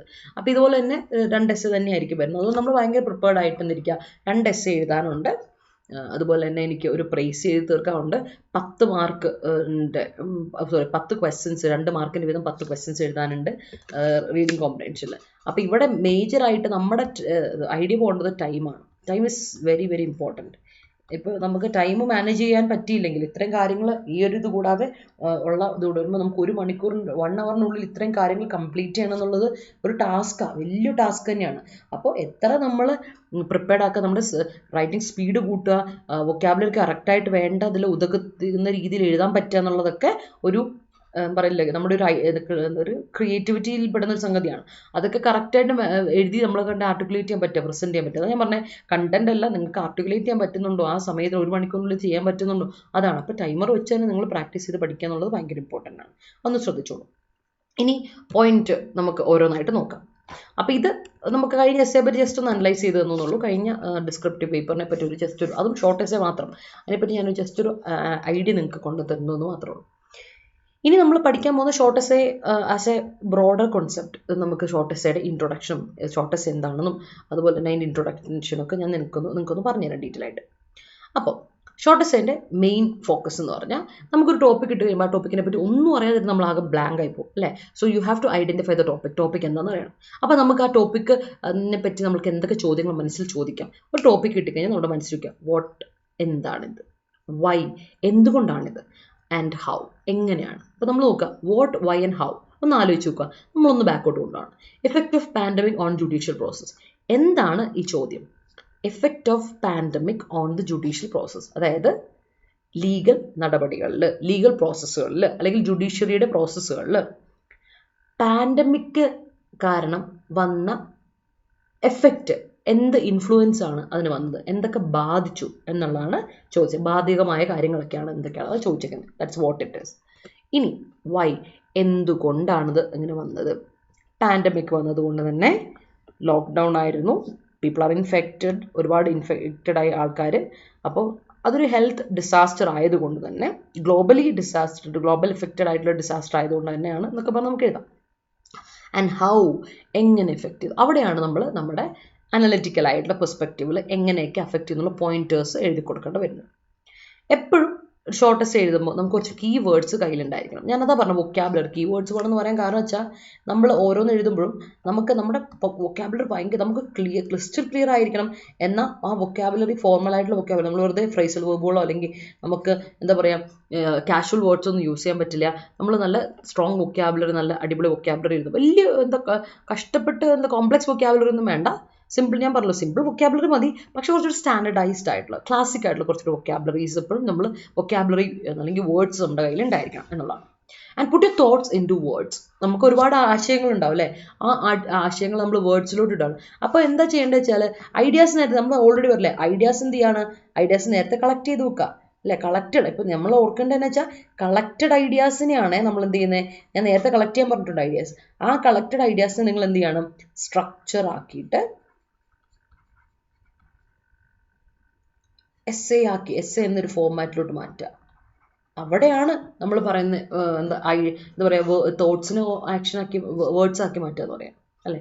തോട്ട്സിനെ അല്ലേ, നമ്മുടെ ആശയങ്ങളെ നമ്മൾ വേർഡ്സിലോട്ട് കൊണ്ട് മറ്റുള്ളവർക്ക് ആവിഷ്കരിക്കാന്ന് പറയില്ലേ, അത് എഴുതിൽ. ഇത് പറച്ചിലാണെങ്കിൽ ഇത് നമ്മൾ എഴുത്തിൽ റിട്ടേൺ ആയിട്ട് കാണിക്കുന്നതാണ് ഇതിലെ ഒരു പ്രത്യേകത എന്ന് പറയുന്നത്. ഇനി എല്ലാ ഡിസ്ക്രിപ്റ്റീവ് പേപ്പറിലും, ഇതിപ്പോൾ പ്രൈസി ആയിക്കോട്ടെ, നമ്മുടെ റീഡിങ് കോംപ്രഹെൻഷൻ ആയിക്കോട്ടെ, ഷോർട്ട് എസ്സേ ആയിക്കോട്ടെ, ജനറലായിട്ട് നമ്മൾ അറിഞ്ഞിരിക്കേണ്ട ഒരു കാര്യമാണ്, നമുക്ക് തരുന്ന ക്വസ്റ്റ്യൻ ആൻസർ നമ്മൾ എഴുതുമ്പോൾ you have to be precise. വളരെ പ്രിസൈസ് ആയിട്ട്, കൺസൈസ് ആയിട്ട് വേണ്ട കാര്യങ്ങൾ മാത്രം, വളരെ crisp and clear and specific ആയിരിക്കുക. അതിൻ്റെ അർത്ഥം എന്നാ, നിങ്ങളൊരു ടോപ്പിക്ക് എഴുതുമ്പോൾ അതിനെ ടു ദി പോയിന്റ് ആയിട്ട് ക്രിസ്പ് ആൻഡ് ക്ലിയർ ആയിരിക്കണം. ഐഡിയ എന്ത് ചെയ്യാൻ പറ്റില്ല, ഒരിക്കലും ഡീവിയേറ്റ് ചെയ്ത് വേറെ ലെവലിലോട്ട് പോയി മാറിപ്പോകാൻ പാടില്ല. Don't beat about the Bush. ഒരിക്കലും എന്ത് ചെയ്യാൻ പാടില്ല, ചെറിയ മൈന്യൂട്ട് കാര്യങ്ങൾ പറഞ്ഞ് ഗ്യാസ് അടിച്ച് വെക്കാൻ പറ്റില്ല. നമുക്ക് വളരെ ക്രിസ്പ് ആൻഡ് ക്ലിയർ ആയിട്ട്, വളരെ ഡെഫിനറ്റ് ആയിട്ട്, സ്പെസിഫിക് ആയിട്ട് വേണ്ട പോയിന്റുകൾ പറഞ്ഞ് നമുക്ക് കുറച്ച് പോയിന്റ്സ് നമ്മൾ ഗ്രാബ് ചെയ്ത് നേരത്തെ വെക്കണം. ഒരു ടോപ്പിക്കിനെ പറ്റി കുറച്ച് പോയിന്റ്സ്, മിനിമം പോയിന്റ്സ് നമ്മുടെ കയ്യിൽ ഉണ്ടായിരിക്കണം. ആ മിനിമൽ ആയിട്ടുള്ള സിഗ്നിഫിക്കൻറ്റ് പോയിന്റ്സ്, അതാണ് ഏറ്റവും വലിയ പ്രത്യേകത. സിഗ്നിഫിക്കൻ്റ് ആയിട്ട് ഇമ്പോർട്ടൻ്റ് ആയ പോയിന്റ്സ് നമ്മുടെ കയ്യിൽ ഉണ്ടായിരിക്കണം. ആ ഇമ്പോർട്ടൻറ്റ് പോയിന്റ്സ് എന്ത് ചെയ്യണം, നമ്മൾ ആവശ്യം വരുമ്പോൾ ഉപയോഗിക്കുക. അത് നേരത്തെ കളക്ട് ചെയ്ത് വെക്കുക. അതാണ്, അല്ലാതെ ചുമ്മാ ഗ്യാസ് അടിച്ച് വെക്കാൻ വേണ്ടിയിട്ട്, അല്ലെങ്കിൽ എസ്സേ പറ്റി കുറച്ചൊന്ന് വായിച്ചൊക്കെ വിട്ടിട്ട്, ചില ആൾക്കാരുണ്ട് അങ്ങനെയാണ്, എസ്സേ പറ്റി ഒരുപാട് വായിക്കും, അതും ഇതൊക്കെ വായിക്കും, എഴുതാനൊന്നും അറിയില്ല, വായിച്ചു വെക്കും. നമ്മളെല്ലാവരും കുറേ പേര് അങ്ങനെയാണേ, എഴുതാൻ അറിയത്തൊന്നുമില്ല, പക്ഷെ വായിച്ചു വെച്ചിട്ട് റൈറ്റിംഗ് സ്കിൽസ് അവർക്കില്ല. അതാണ് ഞാൻ ആദ്യത്തെ ടോപ്പിക്ക് തന്നെ റൈറ്റിംഗ് സ്കിൽസിനെ പറ്റി പറഞ്ഞത്. നമ്മൾ അതിനെപ്പറ്റി എഴുതാൻ വേണ്ടിയുള്ള സ്ട്രക്ചർ സെറ്റ് ചെയ്ത് നമ്മൾ എഴുതി തന്നെ പഠിക്കുക, നിങ്ങൾ എഴുതി തന്നെ പ്രാക്ടീസ് ചെയ്യുക. ടൈമർ വെച്ച് എഴുതി പ്രാക്ടീസ് ചെയ്യുക, ടൈം മാനേജ്മെൻറ്റിനും. അതുപോലെ നിങ്ങൾക്ക് ഫ്ലോ ഉണ്ടോ, നിങ്ങളുടെ ഹാൻഡ് റൈറ്റിംഗ് ഇമ്പോർട്ടൻ്റ് ആണ്. കാരണം നിങ്ങൾ എഴുതുമ്പോൾ നിങ്ങളുടെ എഴുതുന്നത് ലെജിബിൾ ആണ്. ഇപ്പം ഞാനിപ്പോൾ തോണ്ടിയൊക്കെ എഴുതി വെച്ചു, പിന്നെ അങ്ങ് വരച്ച് കുത്തിയൊക്കെ ഇപ്പം ഞാൻ എഴുതി കഴിഞ്ഞിട്ട് എനിക്കത് മനസ്സിലായില്ല, ഞാനിപ്പോൾ എഴുതിയ കാര്യം എനിക്ക് ക്ലിയർ ആയില്ല, അപ്പോൾ ഞാനിവിടെ ഇങ്ങനെ എഴുതി വെക്കും. അങ്ങനെയല്ല, നിങ്ങൾക്കിപ്പോൾ സ്ട്രൈക്ക് ചെയ്യണമെന്ന് തോന്നി ഒറ്റ സ്ട്രൈക്ക് ചെയ്താൽ മതി. ഇതേ ഇത്രേ ഉള്ളൂ, ഒരു വേർഡിന് ഒറ്റ സ്ട്രൈക്ക് അത്ര കൊടുത്താൽ മതി. വെറുതെ ചുമ്മാ വരച്ച് കൂട്ടി കുത്തിക്കൊള്ളോ ആക്കി വെച്ച് ക്ലിയർ ഒന്നും അല്ല, ക്ലീൻ അല്ലെങ്കിൽ പേപ്പർ അവർ നോക്കാനൊന്നും നിൽക്കില്ല. അതിന് ഭയങ്കര ബുദ്ധിമുട്ടായിട്ട് അവരങ്ങ് ഇട്ടിട്ടൊക്കെ പോകും. കാരണം ഒരുപാട് പേപ്പേഴ്സ് വരുന്നു, ഒരുപാട് ആൾക്കാർ നമുക്ക് എന്ത് ചെയ്യുന്നതാണ്, ഇതിന് വേണ്ടിയിട്ട് അപ്രോച്ച് ചെയ്യുന്നതാണ്. അപ്പോൾ അവരെ ഇമ്പോർട്ടൻസ് കൊടുക്കുന്നതുകൊണ്ട് തന്നെ ഇവർക്ക് സമയം ഇമ്പോർട്ടൻ്റ് ആണ്, നമുക്ക് ഇമ്പോർട്ടൻ്റ് ആണ്, അവർക്കും ഇമ്പോർട്ടൻ്റ്. അതുകൊണ്ട് അതൊരു കാര്യം ശ്രദ്ധിച്ചോണം. അതുകൊണ്ട് തന്നെ മിനിമലായ സിഗ്നിഫിക്കൻറ്റ് പോലും, വെറുതെ ഗ്യാസ് അടിച്ച് വെച്ചോ കഥ, സിനിമാ കഥ എഴുതി വെക്കുന്ന കാര്യങ്ങളൊന്നുമില്ല. പണ്ട് നമ്മൾക്ക് സ്കൂളിൽ പഠിക്കുന്ന, സ്കൂളല്ല ഡിഗ്രി പഠിക്കുന്ന കാലഘട്ടത്തിലൊക്കെ ആൾക്കാർ പറയുന്നേക്കാം, വലിയ എസ്സേ ക്വസ്റ്റൻസ് ഒക്കെ ചോദിക്കുമ്പോൾ ചുമ്മാ സിനിമാ കഥയൊക്കെ എഴുതി വെച്ചിട്ടുണ്ടെന്നൊക്കെ. അതൊക്കെ പണ്ട് കാലത്ത് നടക്കും, ഇന്നത്തെ കാലത്തൊന്നും നടക്കില്ല. അത്യാവശ്യം നമുക്കൊരു ബോധമുണ്ടോ എന്ന്, കോമ്പറ്റേറ്റീവ് എക്സാംസ് ആണ് നമ്മൾ കൊണ്ട്, അപ്പോൾ അതിൽ നമുക്ക് ബോധമുണ്ടോ, ഈ ആൾ ഇതിനെ കേപ്പബിൾ ആണോ എന്നത്. കാരണം നിങ്ങളുടെ പ്രോസസ്സേ ഡോക്യുമെന്റേഷൻ ആണ്. നിങ്ങളൊരു അസിസ്റ്റന്റ് പോസ്റ്റിലിരിക്കുന്ന ഒരാൾ, ഹൈക്കോടതി അസിസ്റ്റന്റ് പോസ്റ്റിലോട്ട് ഇരിക്കുന്ന ആൾ, നിങ്ങളുടെ മെയിൻ ഡ്യൂട്ടി എന്ന് പറയുമ്പോൾ നിങ്ങൾക്ക് ഡോക്യുമെന്റേഷൻ കൃത്യമായിട്ട് എഴുതണം. നിങ്ങൾക്ക് ഇപ്പോൾ ജഡ്ജ് തരുന്ന എന്താ പറയുക, ഒരു ഇതിനെപ്പറ്റിയാണെന്ന് ചോദിച്ചു, ഒരു ഡിസിഷനെ പറ്റിയാന്ന് ചോദിച്ചു, അതിനെപ്പറ്റി ഒരു കൃത്യമായിട്ടൊരു ഇതൊരു പ്രിസ്ക്രൈബ് ആയിട്ട് പ്രൈസ് എഴുതി നിങ്ങളോട് കൊടുക്കാനാണ് പറയുന്നത്. അതിൻ്റെ ഒരു ഇതുണ്ടാക്കുക, ലഘുരേഖ രൂപം എഴുതിയിട്ട് കൊടുക്കാൻ പറഞ്ഞാൽ അത് എഴുതാൻ നിങ്ങളെ കൊണ്ട് പറ്റും, ഇംഗ്ലീഷിൽ ടൈപ്പ് ചെയ്ത് കൊടുക്കാൻ പറ്റണം. അതിനുള്ള കേപ്പബിലിറ്റി നിങ്ങൾക്ക് ഉണ്ടോ എന്നാണ് ഇതിലൂടെ നോക്കുന്നത്. അതുപോലെ ഡിസ്ക്രിപ്റ്റീവ് ഇംഗ്ലീഷിൽ എസ്സേ തരുന്നത് എന്തുകൊണ്ടാണ്, അത്യാവശ്യം കാര്യത്തെപ്പറ്റി തലയിൽ ആൾതാമസമുള്ള ആളാണോ, അതോ ചുമ്മാ കയറി അങ്ങ് എഴുതി വെക്കുന്ന ആളാണോ എന്നറിയണ്ടേ. ആ ഒരു വളരെ ജെനുവിൻ ആയിട്ടൊരു പ്രോസസ്സായി നടക്കുന്നത്.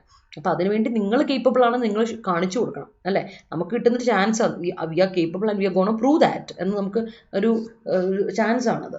അതുപോലെ തന്നെ do not go for elongated sentences. Essay മൊത്തത്തിൽ പറയാണ് കേട്ടോ, എസ്സേ മാത്രമല്ല, നമ്മളിപ്പോൾ പ്രൈസ് എഴുതുമ്പോഴാണെങ്കിലും റീഡിങ് കോംപ്രഹെൻഷൻ ആണ്, വെറുതെ എലോങ്ങേറ്റഡ് ക്വസ്റ്റൻസ് അല്ല, ഡോണ്ട് ഗോ ഫോർ ദാറ്റ്. കാരണം നമ്മൾ ലോങ്ങർ സെൻറ്റൻസസ് എന്താകുമ്പോൾ എന്ത് പറ്റും, ലോങ്ങർ സെൻറ്റൻസസ് ആകുമ്പോൾ the longer the sentences എന്ത് പറ്റുമെന്ന് അറിയോ, the longer the sentences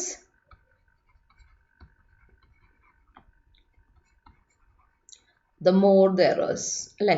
errors കൂടും, മിസ്റ്റേക്സ് കൂടുതലായിരിക്കും.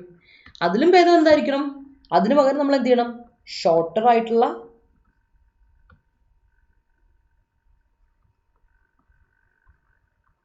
ഗ്രമാറ്റിക്കലി കറക്റ്റ് ആയിട്ടുള്ള സെൻറ്റൻസസ് കൊടുക്കണം. ഷോർട്ടർ ഗ്രമാറ്റിക്കലി കറക്റ്റ് ആയിട്ടുള്ള സെൻറ്റൻസസ്.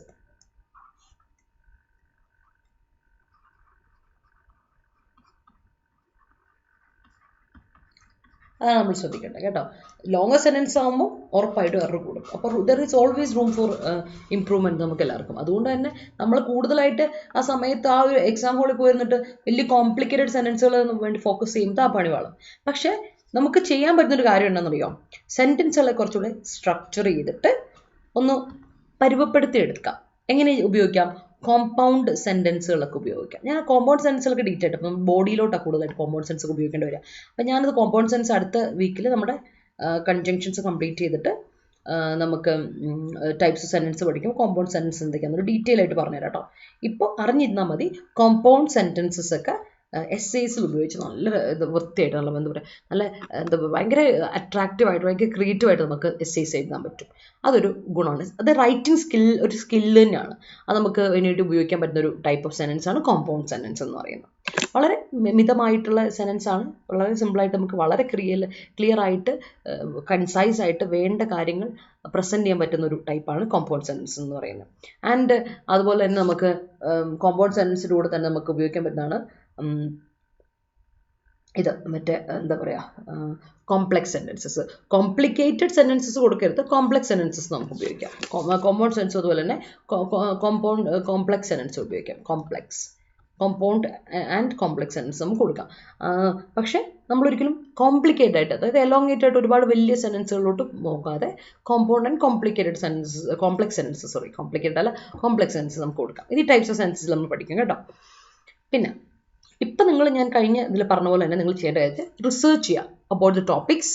ഇപ്പോഴത്തുള്ള റിലവൻ്റ് ആയിട്ടുള്ള കറണ്ട് റിലേറ്റഡ് ആയി, ഞാൻ എപ്പോഴും പറയും, എന്തിനെ പറ്റിയുള്ള ഐഡിയാസ് നമുക്ക് ഉണ്ട്, റെലവൻറ്റ് ടോപ്പിക്സിനെ പറ്റിയുള്ള റിസർച്ച് ചെയ്യുക. Go for relevant topics. എന്തൊക്കെയാണ് റെലവൻറ്റ് ഇഷ്യൂസ് ഇപ്പോൾ ഉള്ളത്, ഈ റെലവൻറ്റ് ഇഷ്യൂസിനെ പറ്റി, ഇപ്പോൾ നടക്കുന്ന ഇഷ്യൂസിനെ പറ്റി നോക്കുക. അതിൽ കുറച്ച് ഫോക്കസ് കൊടുക്കേണ്ടത് ലീഗൽ ഇതാണ് കേട്ടോ. ലീഗലായിട്ടുള്ള കാര്യങ്ങൾക്ക് കുറച്ചുകൂടി ഫോക്കസ് നിങ്ങൾ കൊടുത്തോണം, എന്നാലും നിങ്ങൾക്ക് കുറച്ചൊരു ഐഡിയ കിട്ടും. ലീഗൽ പ്രൊസീജിയേഴ്സ് ഇപ്പോൾ നടക്കുന്ന കാര്യങ്ങളെ പറ്റി, നിയമത്തിൻ്റെ എന്തെങ്കിലും കാര്യങ്ങൾ പുതുതായിട്ട് നടക്കുന്നുണ്ടെങ്കിൽ അതിനെപ്പറ്റി നോക്കുക. കാരണം ട്രയൽ ബൈ മീഡിയ സമയത്ത് ഭയങ്കര ഇതായിരുന്നു. ദിലീപിൻ്റെയും ദിലീപിൻ്റെ ആ കേസ് ഭയങ്കര, ദിലീപിൻ്റെ കേസ് ഭയങ്കര സ്ട്രോങ് ആയിട്ട് പൊയ്ക്കൊള്ളുന്ന സമയത്താണ് നമ്മൾ എക്സാം നടക്കുന്നത്.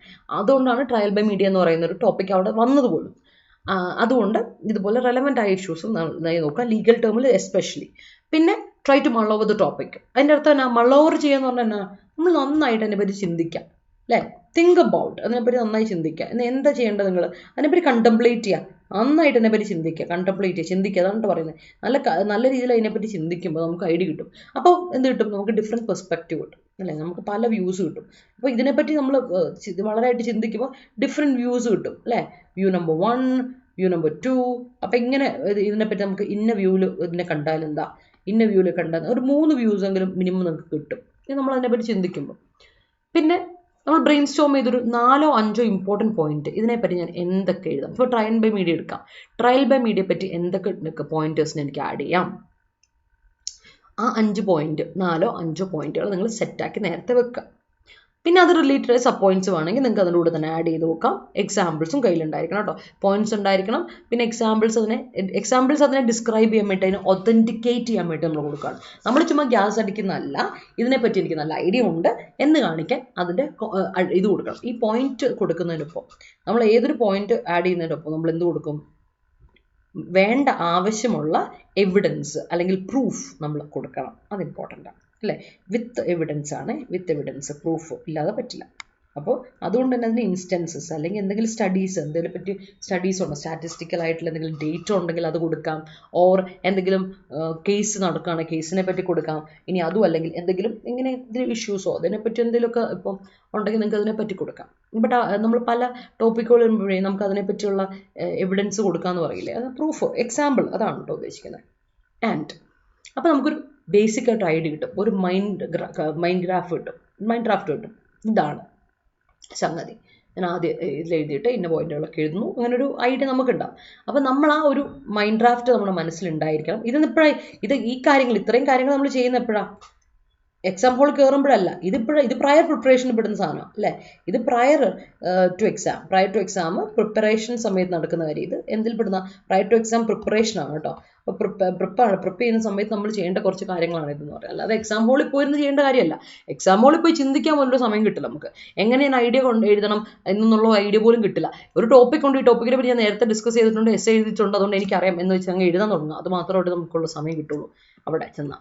അല്ലാതെ എക്സാം ഹോളിൽ പോയിട്ട് നീ മെൽ ഓവറിനുള്ള സമയമോ അല്ലെങ്കിൽ നമ്മൾ ബ്രെയിൻ സ്റ്റോം ചെയ്യാനുള്ളതോ അല്ലെങ്കിൽ വേറെ എന്തെങ്കിലും എവിഡൻസ് പുതിയതായിട്ട് തേടാനുള്ള സമയം ഒന്നും കിട്ടില്ല.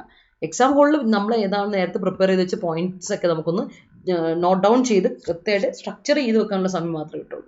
അത് മാത്രമേ നമുക്ക് എക്സാം ഹോളിൽ പ്രതീക്ഷിച്ചാൽ മതി. ഇത് കൂടുതൽ നിങ്ങളൊന്നും എക്സാം ഹോളിൽ നിങ്ങൾക്ക് കിട്ടുമെന്ന് പ്രതീക്ഷിക്കേണ്ട. അതാണ് ഒരു പ്രശ്നം കേട്ടോ. അതുകൊണ്ട് നേരത്തെ അതിനു വേണ്ടി ശ്രദ്ധിക്കാം.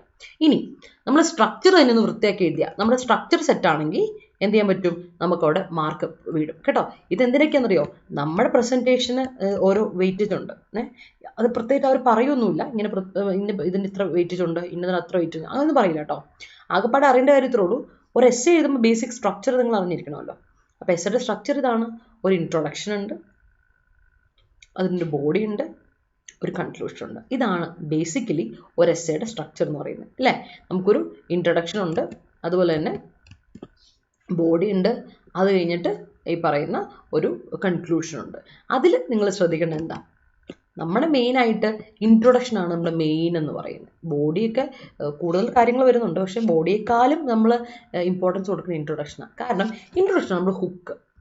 ഒരാളെ നമ്മൾ ചൂണ്ടയിട്ട് മീനെ പിടിക്കാൻ പറ്റുക എന്ന് പറയുന്ന സംഗതി ഉണ്ടല്ലോ, ആ ചൂണ്ടയിൽ വീഴണം. നമ്മളാ ഇടുന്നൊരു ചൂണ്ടയിൽ ആൾക്കാർ വായിക്കുന്ന ആൾ വീഴണം. അതാണല്ലോ നമ്മുടെ മെയിനായ കാര്യം. അപ്പോൾ ശരിക്കും പറഞ്ഞാൽ നമ്മൾ ഇൻട്രൊഡക്ഷൻ എന്തായിരിക്കണം, ഫ്രെയിം ചെയ്യുമ്പോൾ ഒരു ക്യാച്ചി ആയിട്ട് അട്രാക്റ്റീവ് ആയിട്ട് നമ്മൾ എന്തിനു കൊടുക്കണം, ഇൻട്രൊഡക്ഷനെ കൊടുക്കണം. അതിന് വേണ്ടിയിട്ട് നമുക്ക് എന്തൊക്കെ ഉപയോഗിക്കാം, നമുക്ക് പല യൂസേജസ് ഉപയോഗിക്കാം. പ്രോവേർബുകൾ ഉപയോഗിക്കാം, മറ്റ് സേയിങ്സ് ഉണ്ടല്ലോ അത് ഉപയോഗിക്കാം, കോട്ട്സ് ഉപയോഗിക്കാം, പല നല്ല ഹിസ്റ്റോറിക്കലി അല്ലെങ്കിൽ ഇമ്പോർട്ടൻറ്റ് വ്യക്തികളുടെ കോട്ട്സ് നമുക്ക് ഉപയോഗിക്കാം. അല്ലെങ്കിൽ നമുക്കൊരു ക്വസ്റ്റ്യൻ വെച്ചിട്ട് സ്റ്റാർട്ട് ചെയ്യാം, അല്ലെങ്കിൽ നമുക്ക് ഡെഫിനിഷൻ കൊടുക്കാം. അങ്ങനെയൊക്കെ ഉള്ളത് കൊടുക്കാം. ഡെഫിനിഷൻ കൊടുക്കേണ്ടത് കുറച്ചുകൂടെ എന്താ പറയുക, ടഫായിട്ടുള്ളൊരു ടോപ്പിക്കൊക്കെയാണ് ഡെഫിനേഷൻ കൊടുത്താൽ മതി. അല്ലാത്ത ടോപ്പിക്കിൽ ഇപ്പോൾ നമ്മൾ വളരെ സിമ്പിളായൊരു ടോപ്പിക്കിനെ പറ്റി വരുമ്പോൾ അതിലെന്താണ് ഈ സാധനം എന്ന് പറഞ്ഞ് കൊടുക്കില്ല നമ്മൾ. കാരണം സോഷ്യൽ മീഡിയനെ പറ്റിയുള്ള ഇൻഫ്ലുവൻസിനെ പറ്റിയാണ് എന്താണ് വാട്ട് ഈസ് സോഷ്യൽ മീഡിയ എന്നൊന്നും പറഞ്ഞ് ഉള്ള അർത്ഥത്തിൽ ആൻസർ ചെയ്തത്. സോഷ്യൽ മീഡിയ എന്നൊക്കെ പറഞ്ഞ് ഇങ്ങനെ പറഞ്ഞ് കൊടുത്താൽ അത് തെറ്റും. കാരണം സോഷ്യൽ മീഡിയ എന്ന് പറഞ്ഞാൽ കോൺസെപ്റ്റ് എന്താണെന്നുള്ള ഒരു ഇൻട്രൊഡക്ഷൻ കൊടുക്കേണ്ട കാര്യമില്ല നമ്മളൊരു എസ്സേയിലോട്ട് കൊടുക്കുമ്പോൾ. അല്ലാതെ നമ്മൾ പറയുമ്പോൾ ഒരു വളരെ ക്യാച്ചി ആയിട്ട് അട്രാക്റ്റീവായിട്ട് നമ്മൾ എന്ത് കൊടുക്കണം, നമ്മുടെ ഇൻട്രൊഡക്ഷനെ കൊടുക്കണം. കാരണം അതാണ് നമ്മുടെ ഹുക്ക്, ഞാൻ പറഞ്ഞല്ലോ. പിന്നെ നമ്മൾ അതും ഷോർട്ടായിരിക്കണേ, 2 മുതൽ 4 സെൻറ്റൻസസ് വരെ നമുക്കാവാം. ഇനി ഏറിപ്പോയ 5 സെൻറ്റൻസസ്, അതിൽ കൂടുതൽ നമ്മൾ കൊടുക്കില്ല. ഇൻട്രൊഡക്ഷനിലെ പാകപ്പെടുത്തി എല്ലാം പാരഗ്രാഫ് തിരിച്ചാണേ. അപ്പോൾ പാരഗ്രാഫ് തിരിക്കുന്നതിനും ഉണ്ട് കേട്ടോ ഒരു സ്ട്രക്ചർ. നമ്മളൊരു പാരഗ്രാഫ് തിരിക്കും. ഇപ്പോൾ നമ്മുടെ ഒരു ഇത് പറയാം, സ്ട്രക്ചറിനെ പറ്റി പറഞ്ഞപ്പോൾ ഓർത്തെ, നമുക്ക് പാരഗ്രാഫ് തിരിക്കുന്നതിനും ഉണ്ടൊരു രീതിയുണ്ട്. നമുക്ക് കിട്ടുന്ന ഈ ഒരു പേപ്പർ അല്ലെങ്കിൽ ബുക്ക്ലെറ്റ് നമ്മൾ എന്ത് ചെയ്യരുത്, നിങ്ങൾക്ക് ടോപ്പിക്ക് എഴുതുമ്പോൾ ഇത് ഇങ്ങനെ എക്സ്ട്രീം ലെഫ്റ്റിൽ നിന്ന് തുടങ്ങാം.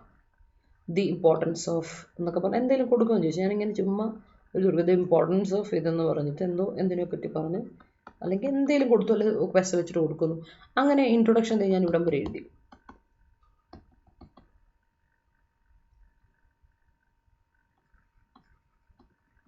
which can be tackled എന്ന് പറഞ്ഞ് ഞാൻ നിർത്തി, ഇൻട്രൊഡക്ഷൻ നിർത്തി. അടുത്ത പിന്നെ ബോഡി എന്ന് പറഞ്ഞ് കൊടുക്കുമല്ല. അപ്പം എനിക്കിവിടെ പിന്നെ ബോഡി എന്ന് പറഞ്ഞ് ഞാൻ തുടങ്ങുമ്പോൾ ഇല്ല, ഒരു ലൈൻ വിട്ടിട്ട് അടുത്ത ലൈനിൽ എഴുതുക, അടുത്തത്. എപ്പോഴും വൃത്തിയായിട്ടുള്ള എഴുത്തെന്ന് പറഞ്ഞാൽ ഇൻട്രൊഡക്ഷൻ ഒരു പാരഗ്രാഫ് കഴിഞ്ഞ് ആ ഒരു പാരഗ്രാഫ്, ഇത്ര ഒരു പാരഗ്രാഫാണ്, ഈ ഒരു പാരഗ്രാഫ് കഴിഞ്ഞിട്ട് ഒരു ലൈൻ വിടുക, ഒമിറ്റ് ലൈൻ മറക്കണ്ട. ഒരു ലൈൻ നമ്മൾ വിട്ടേ, ആ ലൈൻ ഇട്ടിട്ടില്ല, ആ ലൈൻ നമ്മളൊന്നും എഴുതിയില്ല, അടുത്ത ലൈനിലോട്ട് എഴുതാം. അല്ലാതെ എക്സ്ട്രീം ലെഫ്റ്റിൽ തന്നെ തുടങ്ങാം, ഒരു പ്രശ്നമില്ല. എക്സ്ട്രീം ലെഫ്റ്റിലോട്ട് നമ്മൾ കൊടുക്കുവാണ്.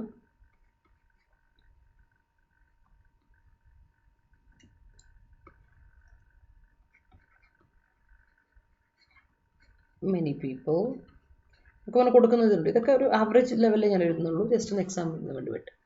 കുറച്ചുകൂടെ വൃത്തിയായിട്ട് എഴുതാൻ നമുക്ക് കുറേ വേർഡ്സ് ഒക്കെ ഉണ്ട്, അതിനോട് ഇതായിട്ട് പോകും. ഇത് ബോഡിയിലോട്ട് വന്നു, ബോഡി എന്നുള്ള ഇത് കൊടുക്കില്ല, ബോഡി എഴുതി തുടങ്ങി നമ്മൾ ഇതിലോട്ട് പോകുന്നു. അടുത്ത് ഇത് എഴുതി ബോഡി പല പാരഗ്രാഫിലായിട്ടാണ്. നമുക്ക് ബോഡിയിലോട്ട് വരുമ്പോഴേക്കും വീണ്ടും നമുക്ക് എന്ത് കൊടുക്കാം, 3 മുതൽ 4 പാരഗ്രാഫ് വരെ കൊടുക്കാം. ഞാൻ പറഞ്ഞ സെൻറ്റൻസസ് അല്ല, 3 മുതൽ 4 പാരഗ്രാഫ് വരെ നമുക്ക് ബോഡി കൊടുക്കാം.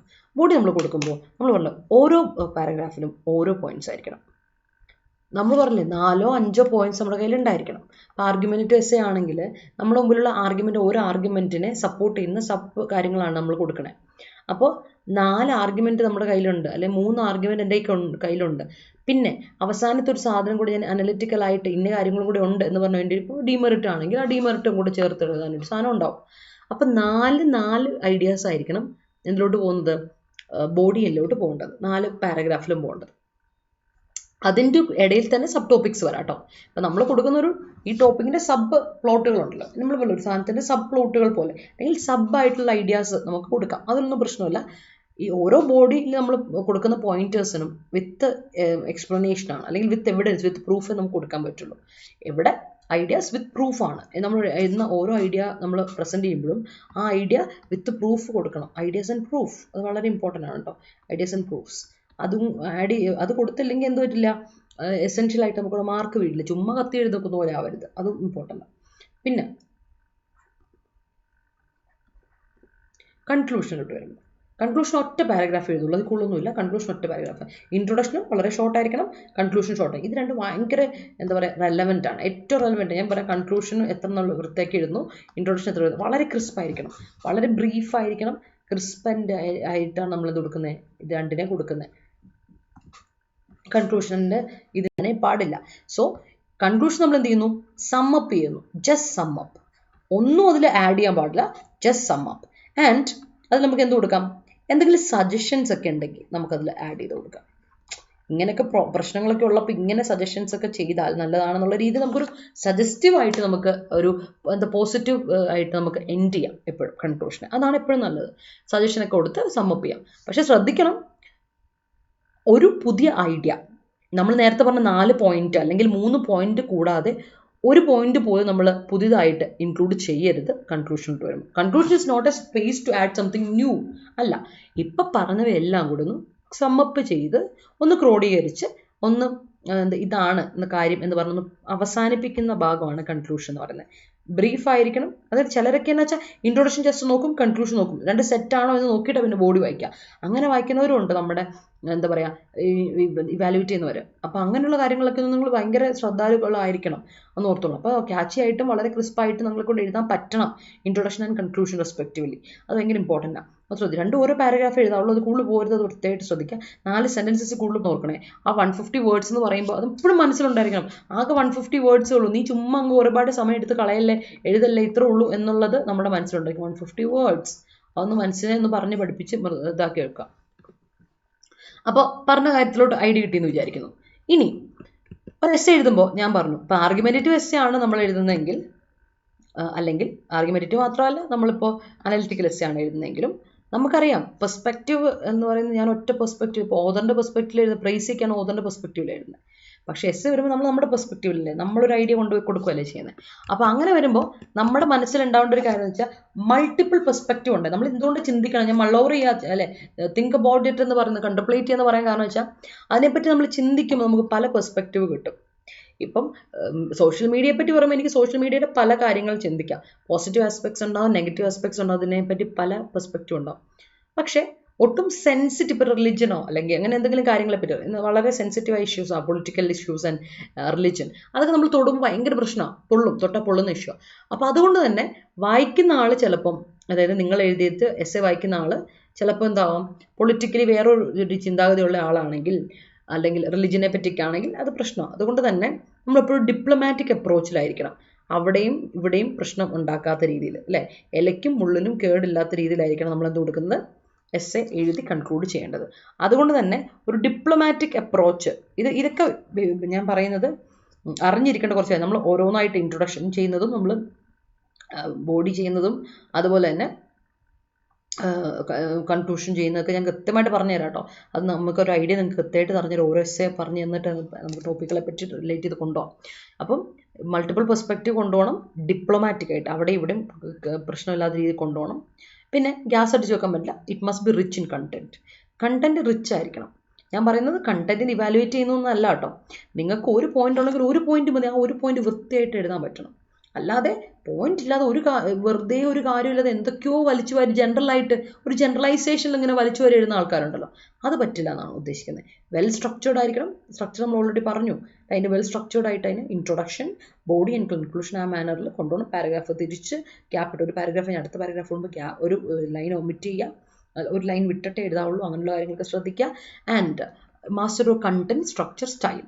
എല്ലാവർക്കും അവരുടെ ഇൻഡിവിജ്വൽ സ്റ്റൈൽ ഉണ്ടാവും. ഒരിക്കലും നമ്മൾ നിങ്ങളുടെയൊക്കെ അടുത്ത് ഗൈഡ്സ് ഒക്കെ ഉണ്ടാവും. നിങ്ങൾ ഒരിക്കലും കോപ്പി ചെയ്തിട്ടോ, അഡാപ്റ്റ് യുവർ ഓൺ സ്റ്റൈൽ. എന്ത് ചെയ്യണം? അഡാപ്റ്റ്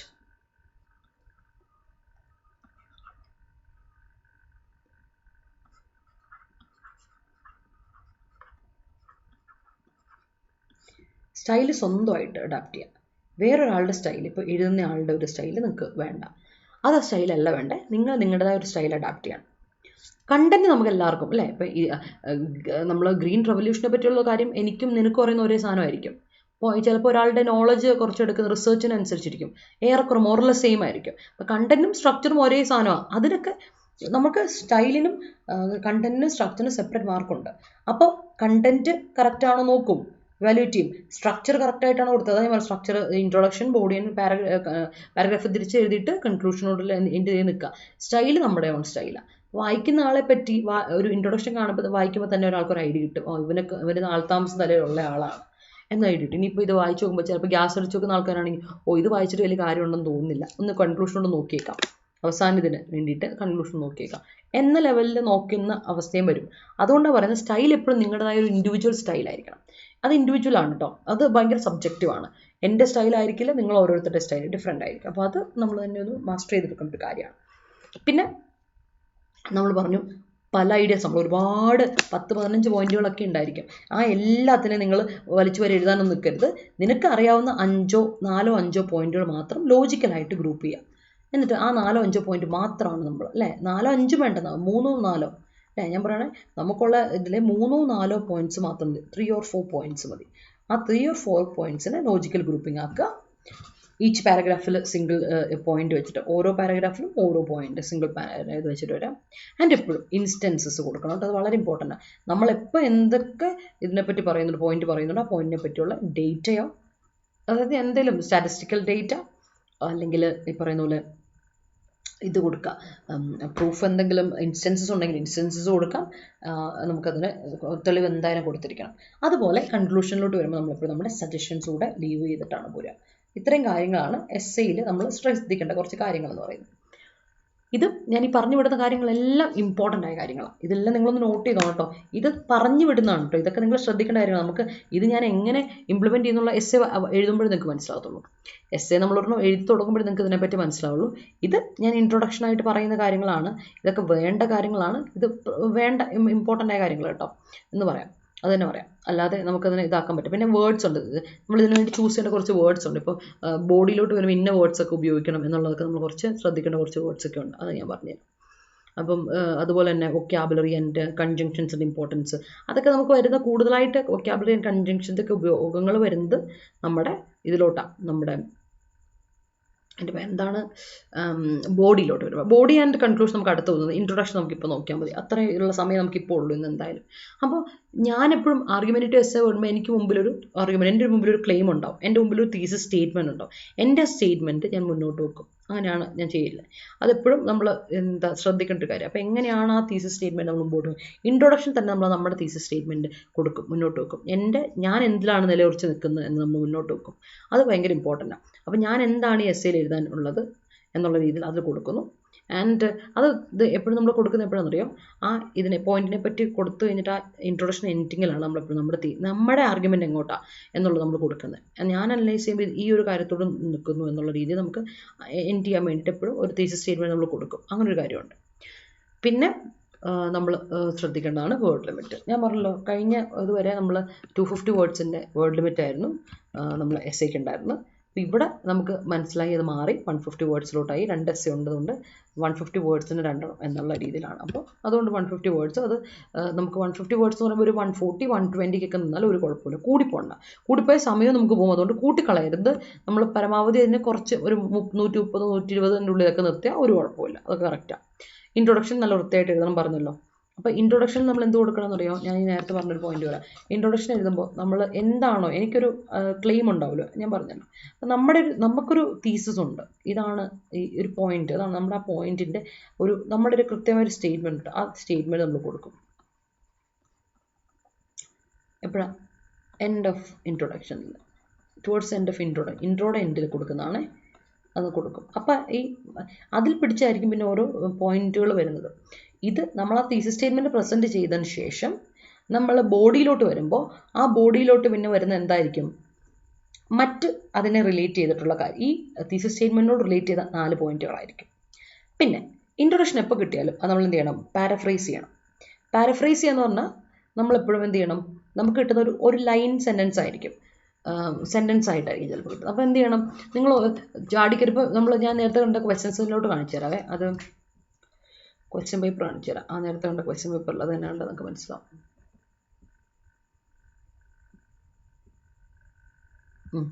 നോക്കിയേ, the effect of pandemic on the judicial process.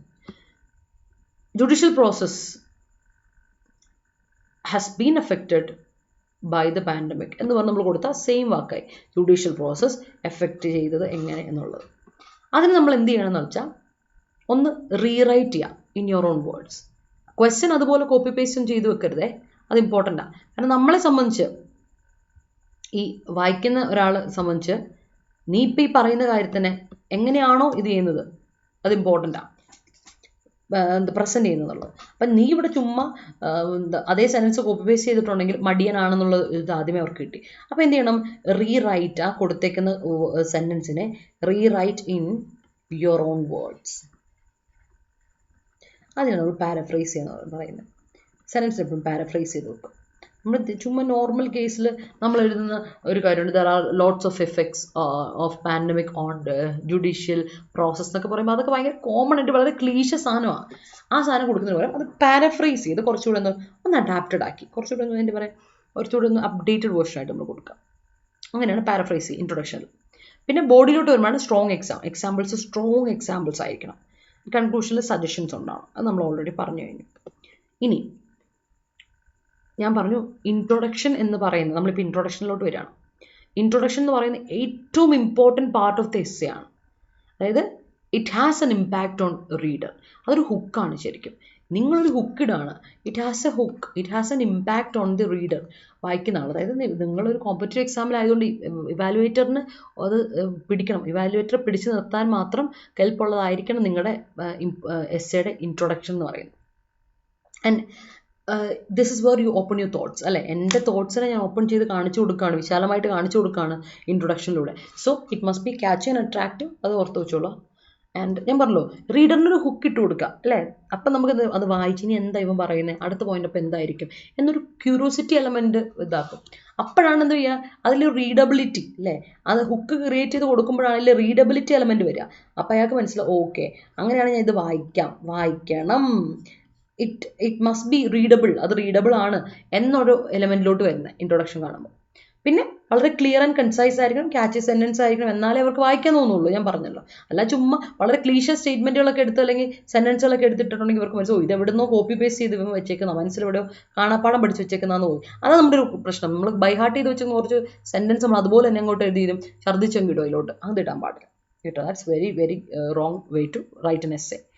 പിന്നെ give the sense of the topic and express why it's vital. ഞാൻ പറഞ്ഞല്ലോ, ഈ ടോപ്പിക് എന്താണെന്ന് ഒരു ഐഡിയ നമ്മൾ ഇതിലൂടെ ഫസ്റ്റ് ഇൻട്രൊഡക്ഷനിൽ തന്നെ കൊടുക്കണം കേട്ടോ. സെൻസ് ഓഫ് ദി ടോപ്പിക് ആണ് നമ്മൾ കൊടുക്കുന്നത്. ആൻഡ് അതെന്തുകൊണ്ടാണ് ഇമ്പോർട്ടൻ്റ് ആവുന്നത്, ഈ ടോപ്പിക് എന്താണെന്നും ആ ടോപ്പിക് എന്തുകൊണ്ടാണ് ഇറ്റ്സ് വർത്ത് ഡിസ്കസിങ്, എന്ത് മാത്രം ഇതിന് ഇമ്പോർട്ടൻസ് ഉണ്ട്, ഇറ്റ് ഈസ് വർത്ത് ഡിസ്കസിങ്, അത് ഡിസ്കസ് ചെയ്യപ്പെടേണ്ട ഒരു ടോപ്പിക്കാണ് ഇന്നത്തെ സൊസൈറ്റിയിൽ എന്ന് നമ്മൾ എടുത്ത് പറയണമെങ്കിൽ അത്രമാത്രം ഇമ്പോർട്ടൻസ് ഇതിന് വേണം, അല്ലേ? ആ ഇമ്പോർട്ടൻസ് ഉണ്ട് എന്ന് വായിക്കുന്ന ആളെ കൺവിൻസ് ചെയ്യിപ്പിക്കാൻ നിങ്ങളെ കൊണ്ട് പറ്റണം.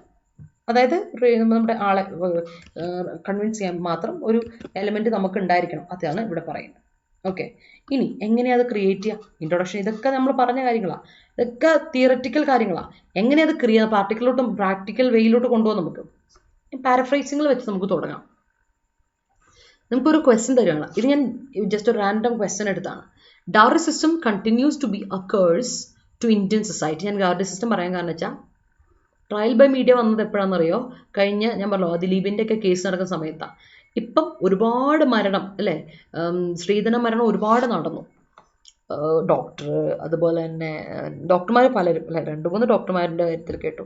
അങ്ങനെ സ്ത്രീധന പ്രശ്നമായിട്ട് ഒരുപാട് പേര്, എത്രയോ എഡ്യൂക്കേറ്റഡ് ആയിട്ടുള്ള സൊസൈറ്റി ജീവിച്ചിട്ട് പോലും ഇപ്പോഴും ഇന്ത്യൻ സൊസൈറ്റിയിൽ ഡൗറി സിസ്റ്റം എന്ന് പറഞ്ഞ വലിയൊരു എന്താ പറയുക ഏജ് ഓൾഡ് ട്രഡീഷൻ ആയിട്ട് നിൽക്കുകയാണ്.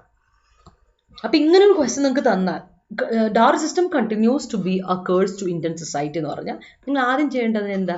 പാരഫ്രൈസ് ചെയ്യുക എന്നുള്ളതാണ് നിങ്ങൾ ആദ്യം ചെയ്യേണ്ടത് അല്ലേ. കിട്ടുന്ന ഇതിനെ നിങ്ങൾ എന്ത് ചെയ്യണം? പാരഫ്രൈസ്. എനിക്ക് അതുപോലെ തന്നെ എഴുതാൻ പറ്റില്ല. Dowry system continues to be ഇതാണ് എന്താ പറയുക ഒരു കേഴ്സ് ടു ഇന്ത്യൻ സൊസൈറ്റി എന്ന് പറഞ്ഞാൽ എനിക്ക് എഴുതാൻ പറ്റില്ല. അപ്പം ഞാൻ എന്ത് ചെയ്യണം? Find out the synonyms. Paraphrase ചെയ്യുമ്പോൾ words on your own word എഴുതാൻ പറഞ്ഞില്ലേ. ഡൗറി സിസ്റ്റം എന്ന ടോപ്പിക്കിനെ മാറ്റാൻ പറ്റില്ല. Dowry system is dowry system, അതിന് ഞാൻ മാറ്റുന്നില്ല. അതുപോലെ തന്നെ എടുക്കുകയാണ്. കണ്ടിന്യൂസ് ടു ബിക്ക് പോയാൽ ഞാൻ എന്ത് ചെയ്യാം? കുറച്ച് വേർഡ്സ് ഉണ്ടല്ലോ, കണ്ടിന്യൂവിന് വേറെ വേർഡ് നമ്മൾ കണ്ടുപിടിക്കാം. കേഴ്സിന് ഇമ്പോർട്ടൻറ്റ് വേർഡുകൾ നോക്കാം കേട്ടോ. ടു ഇന്ത്യൻ സൊസൈറ്റി എന്ന് പറഞ്ഞാൽ ഇന്ത്യ എന്നുള്ള ഇന്ത്യ ഇൻ ആ കൺട്രി, സൊസൈറ്റി എന്നുള്ള വാക്ക് മാറ്റി കൺട്രി, നേഷൻ, അങ്ങനെ പല വാക്കുകളുണ്ടല്ലോ, മാറ്റാം. അപ്പോൾ സിനോണിംസ് നോക്കി എങ്ങനെ കൊടുക്കാം? അപ്പോൾ കണ്ടിന്യൂവിന് വരെ നമുക്ക് എന്ത് കൊടുക്കാം? റിമെയിൻ, സ്റ്റേസ്, ലാസ്റ്റ്, പെർസിസ്റ്റ് അല്ലേ, ഔട്ട്ലാസ്റ്റ് ചെയ്യുന്നു എന്നൊക്കെ പറഞ്ഞ് നമുക്ക് കൊടുക്കാം. ഇല്ലെങ്കിൽ കേഴ്സിന് പോലെ തന്നെ കൊടുക്കാം ബെയിൻ, അതൊരു ശാപമാണ് അല്ലേ, അല്ലെങ്കിൽ ത്രെറ്റാണ്. ഇതൊക്കെ ഇതിൻ്റെ ഡിസ്റ്റൻസ് സിനോണിംസ് ആണ് കേട്ടോ. ഡിസ്റ്റൻസ് സിനോണിംസ് ആണ്. കേഴ്സ് എന്ന് പറഞ്ഞ ശാപമാണ്, ത്രെറ്റ് അല്ലെ, ഒരു ഭീഷണിയാണ്, ചലഞ്ചാണ്, ഈവിളാണ്, നമ്മുടെ നാട്ടിൽ എക്സിസ്റ്റ് ചെയ്യുന്ന ഒരു ഈവിളാണ് ഈ പറഞ്ഞ ഡൗറി സിസ്റ്റം എന്ന് വേണമെങ്കിൽ നിങ്ങൾക്ക് കൊടുക്കാം അല്ലേ, അങ്ങനെ കൊടുക്കാം. സൊസൈറ്റി എന്ന് പറയുന്നത് ഒരു സമൂഹം എന്ന അർത്ഥത്തിലാണ്. കമ്മ്യൂണിറ്റി, നേഷൻ, ഡെമോക്രസി, കൺട്രി ഒക്കെ പറഞ്ഞു കൊടുക്കാം അല്ലേ. നമുക്ക് ഏത് ലെവലിൽ വേണം അതിന് കൊടുക്കാം. അപ്പം എങ്ങനെ ഇതിനെ എഴുതാം? വളരെ സിമ്പിളായിട്ട് പറയണേ, എങ്ങനെ കൊടുക്കാം?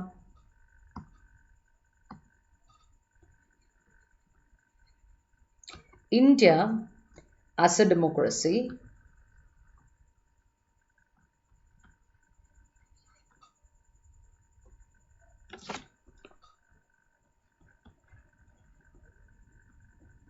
faces a major threat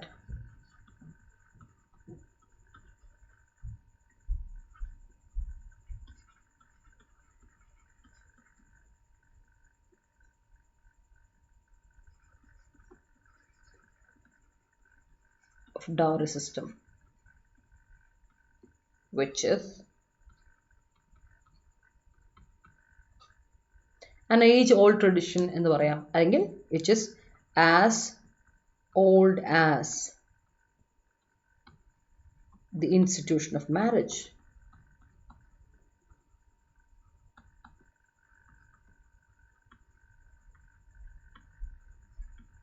ഇവിടെ നമ്മളൊരു കോംപ്ലക്സ് സെൻറ്റൻസാണ് കൊടുത്തേക്കുന്നത്. ഈ കോംപ്ലക്സ് സെൻറ്റൻസ് കൊടുത്തപ്പോൾ തന്നെ എന്താ ഇവിടെ ഈ സെൻറ്റൻസിൽ എന്ത് തോന്നുന്നു? 2 പോയിന്റ് ഒറ്റയടിക്ക് ഇവിടെ കൊടുത്തു. ഒറ്റ സെൻറ്റൻസിൽ ഞാൻ 2 പോയിന്റ് കൊടുത്തു.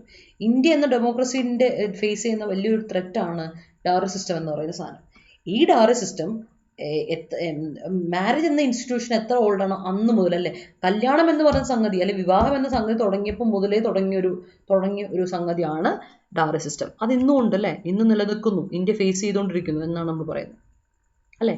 ഇന്ത്യ ഇസ് ഫേസിങ് എന്ന് കൊടുക്കാം. ഇന്ത്യ ഫേസസ്, അല്ലെങ്കിൽ India democracy is phasing A major threat എന്ന് പറഞ്ഞാൽ അങ്ങനെയും കൊടുക്കാം. അപ്പം എന്തായി? നമ്മൾ എന്ത് ചെയ്തു? ആ ഒരു ഇൻട്രൊഡക്ഷനിൽ തന്നിരിക്കുന്ന ആ ഒരു സാധനത്തിന് നമ്മൾ നിങ്ങളുടെ ഓൺ വേർഡ്സിൽ നിങ്ങൾക്ക് എന്ത് ചെയ്യാം? പാരഫ്രൈസ് ചെയ്ത് ഇൻട്രൊഡക്ടറി സെഷൻ കൊടുക്കാം. അപ്പോൾ ആലോചിക്കുമ്പോൾ എന്ത് പറയും? ഇന്ത്യ ഡെമോക്രസി സ്പെല്ലിങ് മാറ്റിപ്പോലെ എഴുതിയപ്പോൾ മാറിപ്പോയി. ഇതൊക്കെ നിങ്ങൾ ചെക്ക് ചെയ്തോണേ, നമ്മൾ എഴുതുമ്പോഴും നിങ്ങൾ എഴുതുമ്പോഴും കേട്ടോ. എക്സാമിന് ഇങ്ങനെ ഒരു പരിപാടി വരും. നമ്മൾ എഴുതുമ്പോഴേ പിന്നെ എഴുതി വെക്കുമ്പോൾ ചിലപ്പം അതൊന്ന് റിവൈസ് ചെയ്തിട്ട് പോവുള്ളൂ പിന്നെ. അപ്പോൾ പറഞ്ഞു വന്ന് പോയിന്റിലോട്ട് വരാം. അപ്പോൾ വായിക്കുന്ന ഒരാളെ സംബന്ധിച്ചിടത്തോളം marriage as an institutionalization of മാരേജിനെ പറ്റി ഡിസ്കഷൻ അവിടെ വരുമെന്നും, അതുപോലെ തന്നെ ഡെമോക്രസിയിൽ ഇത് വലിയൊരു പ്രശ്നമാണ്. ഡെമോക്രസി ആയിരിക്കുന്ന ഇന്ത്യയിൽ, ജനാധിപത്യ സമൂഹത്തിൽ ഇതൊരു വലിയൊരു എന്താ പറയുക ഒരു ഫ്യൂഡലിസ്റ്റിക് ചിന്താഗതിയുള്ള ഡൗറി സിസ്റ്റം വന്നു എന്നുള്ളത് വരുമ്പോൾ നമുക്ക് 3 പോയിന്റ്സ് ഓൾറെഡി ഇവിടെ കിട്ടിക്കഴിഞ്ഞു. അപ്പോൾ ഡൗറി സിസ്റ്റം എന്ന് പറയുന്നതിന് ഫിനാൻഷ്യൽ എലമെൻറ്റിനേക്കാളും കവിഞ്ഞ് വേറെ കുറേ കാര്യങ്ങളുണ്ട്. എന്തൊക്കെയാണ് ഇവിടെ അഫക്റ്റ് ചെയ്യുന്ന കാര്യങ്ങൾ, ഈ ഇടയ്ക്ക് നടക്കുന്ന ഇഷ്യൂസ് ഒക്കെ നിങ്ങൾക്ക് ഇവിടെ പോയിന്റ് ചെയ്ത് ഇതിൽ കൊടുക്കാം. ഇൻട്രൊഡക്ഷൻ കൊടുക്കുക. ഇൻട്രൊഡക്ടറി സ്റ്റേറ്റ്മെൻറ്റിൽ ഫസ്റ്റ് സ്റ്റേറ്റ്മെൻറ്റ് മാത്രം ഞാൻ പാരഫ്രൈസ് ചെയ്യാൻ പറഞ്ഞു. പാരഫ്രൈസ് ചെയ്യുന്നത് എപ്പോഴും നമ്മൾ ഫസ്റ്റ് സെൻറ്റൻസിൻ്റെ സ്റ്റേറ്റ്മെൻറ്റിലാണ് കേട്ടോ, അല്ലാതെ വേറെ പിന്നെ ഇൻട്രൊഡക്ഷനിലെ ബാക്കി സെൻറ്റൻസ് പിന്നെ നമുക്ക് അതിനോട് ചേർന്ന് കൊടുക്കാം. And what is your thesis എന്ന് പറഞ്ഞ് ഇൻട്രൊഡക്ഷൻ നമുക്ക് എൻഡ് ചെയ്യാം. അത് നമ്മൾ കൊടുക്കുന്നത്. ഇതാണ് നമ്മൾ ഒരു ബേസിക്കലി ഒരു ഇൻട്രൊഡക്ഷൻ നമുക്ക് കൊടുക്കേണ്ട രീതികൾ ഇതാണ്. ഞാൻ പറഞ്ഞല്ലോ ഇൻട്രൊഡക്ഷൻ പോലെ തന്നെ ഇമ്പോർട്ടൻ്റ് ആയിട്ട് ടോപ്പിക്കാണ് ബോഡി എന്ന് പറയുന്നത്. എത്രമാത്രം ഇൻട്രൊഡക്ഷൻ കഴിഞ്ഞിട്ട് നമ്മൾ ബോഡിയിലോട്ട് വരണം, അതിൻ്റെ എസെൻസിലോട്ട് കൊണ്ടുപോകണമല്ലോ. അപ്പോൾ അത് ഇമ്പോർട്ടൻ്റ് ആയ കാര്യമാണ്. അപ്പോൾ ഈ പറഞ്ഞ പോയിന്റ് എങ്ങനെയാണെന്നുള്ളത് നിങ്ങൾക്ക് ഒരു ഐഡിയ കിട്ടി കാണുമല്ലോ. ഞാൻ ഇനി കാണിച്ചു തരാം. ഇത് ഞാനിപ്പം ഗ്രാമർ സ്ട്രക്ചേഴ്സിൽ മാറ്റും. ഇപ്പോൾ സിനണിംസ് മാത്രമല്ല, സിനണിമിൻ്റെ കളികൾ മാത്രമല്ല പാരഫ്രൈസ് ചെയ്യുമ്പോൾ എനിക്ക് ഗ്രാമർ സ്ട്രക്ചേഴ്സിലും എന്ത് ചെയ്യാം. ഞാൻ ഒരു മെത്തേഡാണ് പറഞ്ഞത്, സിനണിംസ് എന്ന് പറയുന്ന method. That's one way to put it. രണ്ടാമത്തെ ഒരു കാര്യമാണ് നമുക്ക് ഗ്രാമർ സ്ട്രക്ചേഴ്സിനെ മാറ്റാമെന്നുള്ളത്. അതായത് ഇപ്പം നമ്മൾ പറഞ്ഞില്ലേ ഡയറി സിസ്റ്റം എന്ന് പറയുന്നത് ഒരു ഇതാണ് എന്നുള്ള രീതിയിൽ ഞാൻ വെർബ് ഉപയോഗിച്ചെടുത്തിനെ അതിനെ നൗണാക്കി വേണം മാറ്റാം, ചിലതിനെ അഡ്ജക്റ്റീവ് ആക്കി മാറ്റാം, അങ്ങനെ എനിക്ക് കൊണ്ടുവരാം കേട്ടോ. ഇപ്പം ഡയറി സിസ്റ്റത്തെ പറ്റി പറയുകയാണെന്ന് ചോദിച്ചോ, അതുപോലെ തന്നെ നമുക്ക് ഡയറി സിസ്റ്റത്തെ വെച്ച് എഴുതാം.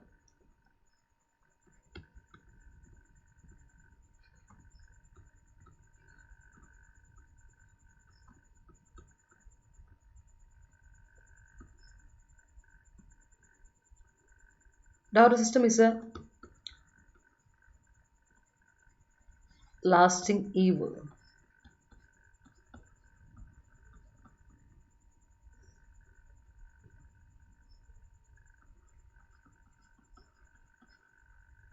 That affects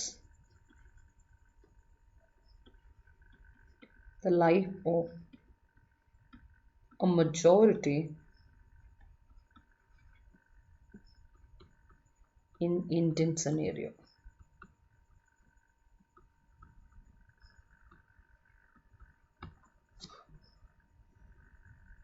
ഞാൻ അത് ലാസ്റ്റ് ചെയ്യുന്നു കണ്ടിന്യൂ ചെയ്യുന്നു അതിനൊക്കെ പകരം ഞാൻ എന്ത് ചെയ്തു, ആ ലാസ്റ്റ് ഇപ്പോൾ കണ്ടിന്യൂ എന്ന് പറയുന്ന ഒരു വാക്കിൻ്റെ ഒരു സിനണിമാണ് ലാസ്റ്റിങ്. ഞാനത് ലാസ്റ്റ് ചെയ്യാം. അതിന് ഞാൻ പക്ഷേ ഇതൊരു അഡ്ജക്റ്റീവ് ആയിട്ട് കൊടുത്തു.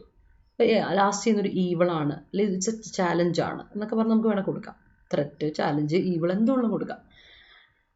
ഗ്രാമർ സ്ട്രക്ചേഴ്സ് മാറ്റി, വെർബായിരിക്കുന്ന സാധനത്തിനെ മാറ്റി അതിനെ അഡ്ജക്റ്റീവ് ഫോമിലോട്ട് മാറ്റാം, വെർബിനെ നൗൺ ഫോമിലോട്ട് മാറ്റാം, ഒക്കെ നമുക്ക് കൊടുക്കാം, ഒരു പ്രോബ്ലം ഇല്ല. ഏതാണോ നിങ്ങൾക്ക് സൂട്ടബിൾ ആവുന്നത് ആ രീതിയിലോട്ട് കൊടുക്കാം. ഗ്രാമാറ്റിക്കലി കറക്റ്റ് ആവണമെന്ന് മാത്രമേ ഉള്ളൂ. അതിൽ ഗ്രാമർ മിസ്റ്റേക്സ് വരുത്താതെ നിങ്ങൾക്ക് കൊടുക്കാൻ പറ്റുന്ന ഏറ്റവും നല്ല രീതിയിൽ ഏതോ കൊടുക്കാൻ പറ്റുമോ, ഏറ്റവും സ്റ്റാർട്ടിങ്ങിൽ നമുക്കൊന്ന് ക്യാച്ച് ആയിട്ട് തോന്നുന്ന ഏതെങ്കിലും ഉണ്ടോ അത് നിങ്ങൾക്ക് കൊടുക്കാം. അതൊക്കെ ഇറ്റ്സ് അപ് ടു യു ആണ്, മനസ്സിലായോ? ഇനി ഞാൻ ഈ പറയുന്നതൊക്കെ നിങ്ങൾക്ക് എക്സാമ്പിളാണ്. ഇനി നിങ്ങളിത് എന്ത് ചെയ്യുക, ഇതുപോലെ തന്നെ നിങ്ങൾ ചെയ്ത് നോക്കുക. ഇൻട്രൊഡക്ഷനിൽ ഒരു ക്യാച്ച് ആയിട്ട് ഒരു ഇൻട്രൊഡക്ഷൻ സ്റ്റാർട്ടിങ് നമുക്ക് എന്ത് കൊടുക്കാം, ഇങ്ങനെ ഒരെണ്ണം കൊടുത്താലോ എന്ന് നോക്കാം. ഇത് തീർന്നിട്ടില്ല, ഇൻട്രൊഡക്ഷൻ ഞാൻ ജസ്റ്റ് ഒന്ന് പറഞ്ഞു വെച്ചിട്ടേ ഉള്ളൂ. ഇനി നമുക്ക് അടുത്ത ക്ലാസ്സിൽ നമ്മളിത് കണ്ടിന്യൂ ചെയ്യുമ്പോൾ ഇപ്പോൾ ഏറെക്കുറെ സമയം, അതുകൊണ്ട് അടുത്ത തുടങ്ങി കഴിഞ്ഞാൽ പിന്നെ അതെനിക്ക് നമ്മൾ കംപ്ലീറ്റ് ചെയ്ത് പോകാൻ പറ്റില്ലാത്തതുകൊണ്ട് ഞാൻ തുടങ്ങാത്തത്. ഇത് ഡയറി സിസ്റ്റം എന്ന ടോപ്പിക്കിനെ നിങ്ങളൊന്ന് ചിന്തിക്കുക, അതിനെപ്പറ്റി ചിന്തിച്ച് നോക്കുക. ഇത് നല്ലൊരു പ്രോപ്പർ ഇൻട്രൊഡക്ഷൻ എങ്ങനെ കൊടുക്കാമെന്ന് നിങ്ങൾ ആലോചിച്ച് നോക്കുക. രണ്ട് രീതിയിൽ ആലോചിക്കുക, പാരഫ്രൈസ് ചെയ്യുന്ന രീതിയിൽ ഒന്ന് ആലോചിച്ച് നോക്കുക. നിങ്ങൾ തന്നെ സ്വന്തമായിട്ട് സെൻറ്റൻസ് ഫ്രെയിം ചെയ്യുക. ഇൻട്രൊഡക്ഷന് പറ്റിയൊരു സെൻറ്റൻസ് നല്ല വൃത്തിയായിട്ട് ചെയ്യാൻ പറ്റുന്നത് എങ്ങനെയാണെന്ന് നോക്കാം. ഓക്കെ, അപ്പോൾ നമുക്ക് അടുത്ത ഇതിൽ വരുമ്പോൾ വേറൊരു ടോപ്പിക്ക് വെച്ചിട്ട് നമുക്ക് അതിനെ നോക്കാം. അതുപോലെ തന്നെ ട്രയൽ ബൈ മീഡിയ അങ്ങനെയുള്ളതിൻ്റെയൊക്കെ നമുക്ക് എസ്സേ എങ്ങനെയാണ് ഇത് ചെയ്യുന്നത്, എന്നുള്ള സ്റ്റേറ്റ്മെൻറ്റ് എങ്ങനെ പ്രസൻറ്റ് ചെയ്യാം എന്നുള്ളതൊക്കെ ഞാൻ കാണിച്ചു തരാം. എങ്ങനെയാണോ നമുക്കൊരു സ്റ്റേറ്റ്മെൻറ്റിനെ തീസിസ് സ്റ്റേറ്റ്മെൻറ്റിനെ പ്രസൻറ്റ് ചെയ്യാം എന്നുള്ളതൊക്കെ പറഞ്ഞുതരാം. ഓക്കെ, അതുപോലെ തന്നെ ഞാൻ പറഞ്ഞല്ലോ നമുക്ക് ഒരു പോയിന്റ് ഞാൻ പിന്നെ എടുത്തു പറയുകയാണ്. ഒരു എസ്സേ നമ്മൾ മുന്നോട്ട് വെക്കുമ്പോൾ എസ്സേയുടെ ഇൻട്രൊഡക്ഷൻ എന്ന് പറയുന്നത് നമുക്ക് എങ്ങനെ ഒരാളുടെ മുമ്പിൽ പ്രസൻറ്റ് ചെയ്യുക എന്നുള്ളത് വളരെ ഇമ്പോർട്ടൻ്റ് ആയ കാര്യമാണല്ലോ. അപ്പം ഈ എസ്സേയിൽ നമ്മൾ കൊടുക്കുന്ന ഒരു വലിയ ഒരു പോയിന്റ് എന്ന് പറഞ്ഞാൽ സ്റ്റാർട്ടിങ് അട്രാക്റ്റീവ് ആക്കാൻ നമുക്ക് പാരഫ്രൈസ് ചെയ്യാം. അതല്ലാതെ സ്റ്റാർട്ടിങ്ങിൽ ഈ പാരഫ്രൈസ് ചെയ്യാൻ നിർബന്ധമില്ല കേട്ടോ, പാരഫ്രൈസ് തന്നെ ചെയ്യണം നിർബന്ധമൊന്നുമില്ല, ഞാൻ ഓൾറെഡി പറഞ്ഞല്ലോ. അതല്ല, നിങ്ങൾക്ക് വേണമെങ്കിൽ ഒരു പ്രോവർബിൽ സ്റ്റാർട്ട് ചെയ്യാം. അതായത് നിങ്ങൾക്ക് എന്തെങ്കിലും ഒരു ഓൾഡ് സേയിങ് ഇല്ലേ, പണ്ട് ഒരു പഴഞ്ചൊല്ല്, സേയിങ്സ് അല്ലേ, പഴഞ്ചൊല്ലെന്ന് പറയും സേയിങ്സ്. അല്ലെങ്കിൽ നമ്മൾ എന്താ പറയുക, അതിന് നമ്മൾ പറയുന്ന പേരെന്താണ്, എന്താ പറയുക, ചില എന്താ പറയുക, എന്നെ പറയുന്ന മനസ്സിലായിരുന്നു നിങ്ങൾക്ക് പ്രോവർബ് പഴഞ്ചൊല്ലുകൾ മനസ്സിലായി. വേറൊരു പേര് അതിന് പറയും, എൻ്റെ പേര് ഞാൻ വിട്ടു, എൻ്റെ മനസ്സിൽ കിട്ടുന്നുണ്ട്, പക്ഷെ അത് പോയി, എൻ്റെ കയ്യിൽ നിന്ന് പോയി. അപ്പം സേയിങ്സ് അത് ഉപയോഗിക്കാം. അല്ലെങ്കിൽ പറയുന്ന പോലെ അത് ഓൾറെഡി കൊടുത്തിട്ടു താഴെ. അതല്ലെങ്കിൽ നമുക്ക് അല്ലെങ്കിൽ കോട്ട്സ്, ആരെങ്കിലും പറഞ്ഞ കോട്ട്സ് എടുക്കാം. ഇപ്പോൾ കറപ്ഷനെ പറ്റിയൊക്കെ ആണെങ്കിൽ നമ്മൾ എപ്പോഴും എഴുതുന്നൊരു കോട്ടുണ്ട്, ആസ് എ വൈസ്, ഇന്നയാൾ പറഞ്ഞെന്ന് അറിയാം, പേരറിയില്ലേ, പേരുണ്ട്, as a wise man said, one said, ഇയാൾ പറഞ്ഞ പോലെ power corrupts and absolute power corrupts absolutely. Power corrupts, ഇതൊരു ഒരു പറഞ്ഞ ഒരു പൊളിറ്റീഷ്യൻ പറഞ്ഞൊരു ഇതാ, എനിക്ക് ആരാന്നുള്ള പേര് ഓർമ്മയില്ല. Power corrupts and absolute power corrupts absolutely. absolute power corrupts absolutely.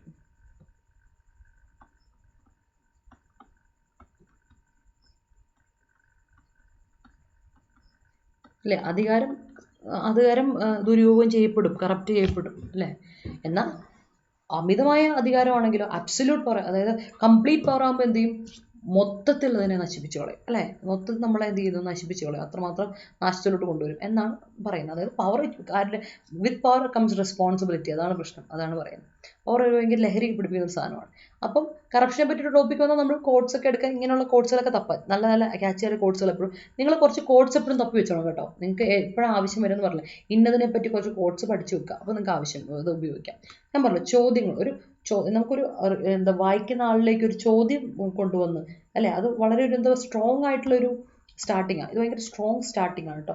ഒരു സ്ട്രോങ് ആയിട്ട് ക്വസ്റ്റ്യൻ ചെയ്തുകൊണ്ട്, പോയിന്റ് ഔട്ട് ചെയ്തുകൊണ്ട് വേണം നമുക്ക് എസ് എ സ്റ്റാർട്ട് ചെയ്യാം. അതും ഒരു great way to start an essay ആണ്. അപ്പം അതിൽ ഇൻട്രൊഡക്ഷനിൽ നമുക്ക് ഉപയോഗിക്കാൻ പറ്റുന്ന, ഇംപ്ലിമെൻറ്റ് ചെയ്യാൻ പറ്റുന്ന കുറച്ച് മെത്തേഡ്സ് ഉണ്ടല്ലോ, അതിൽ പെടുന്ന ഇത്. അപ്പോൾ ഇത് നിങ്ങൾക്ക് ട്രൈ ചെയ്ത് നോക്കാം.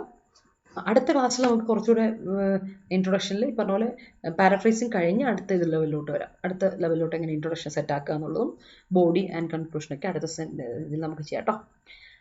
അപ്പോൾ ഇന്നത്തേക്ക് നമുക്ക് നിർത്താം. 1 മണിക്കൂർ കഴിഞ്ഞു. Thank you so much. അപ്പോൾ have a good night. By.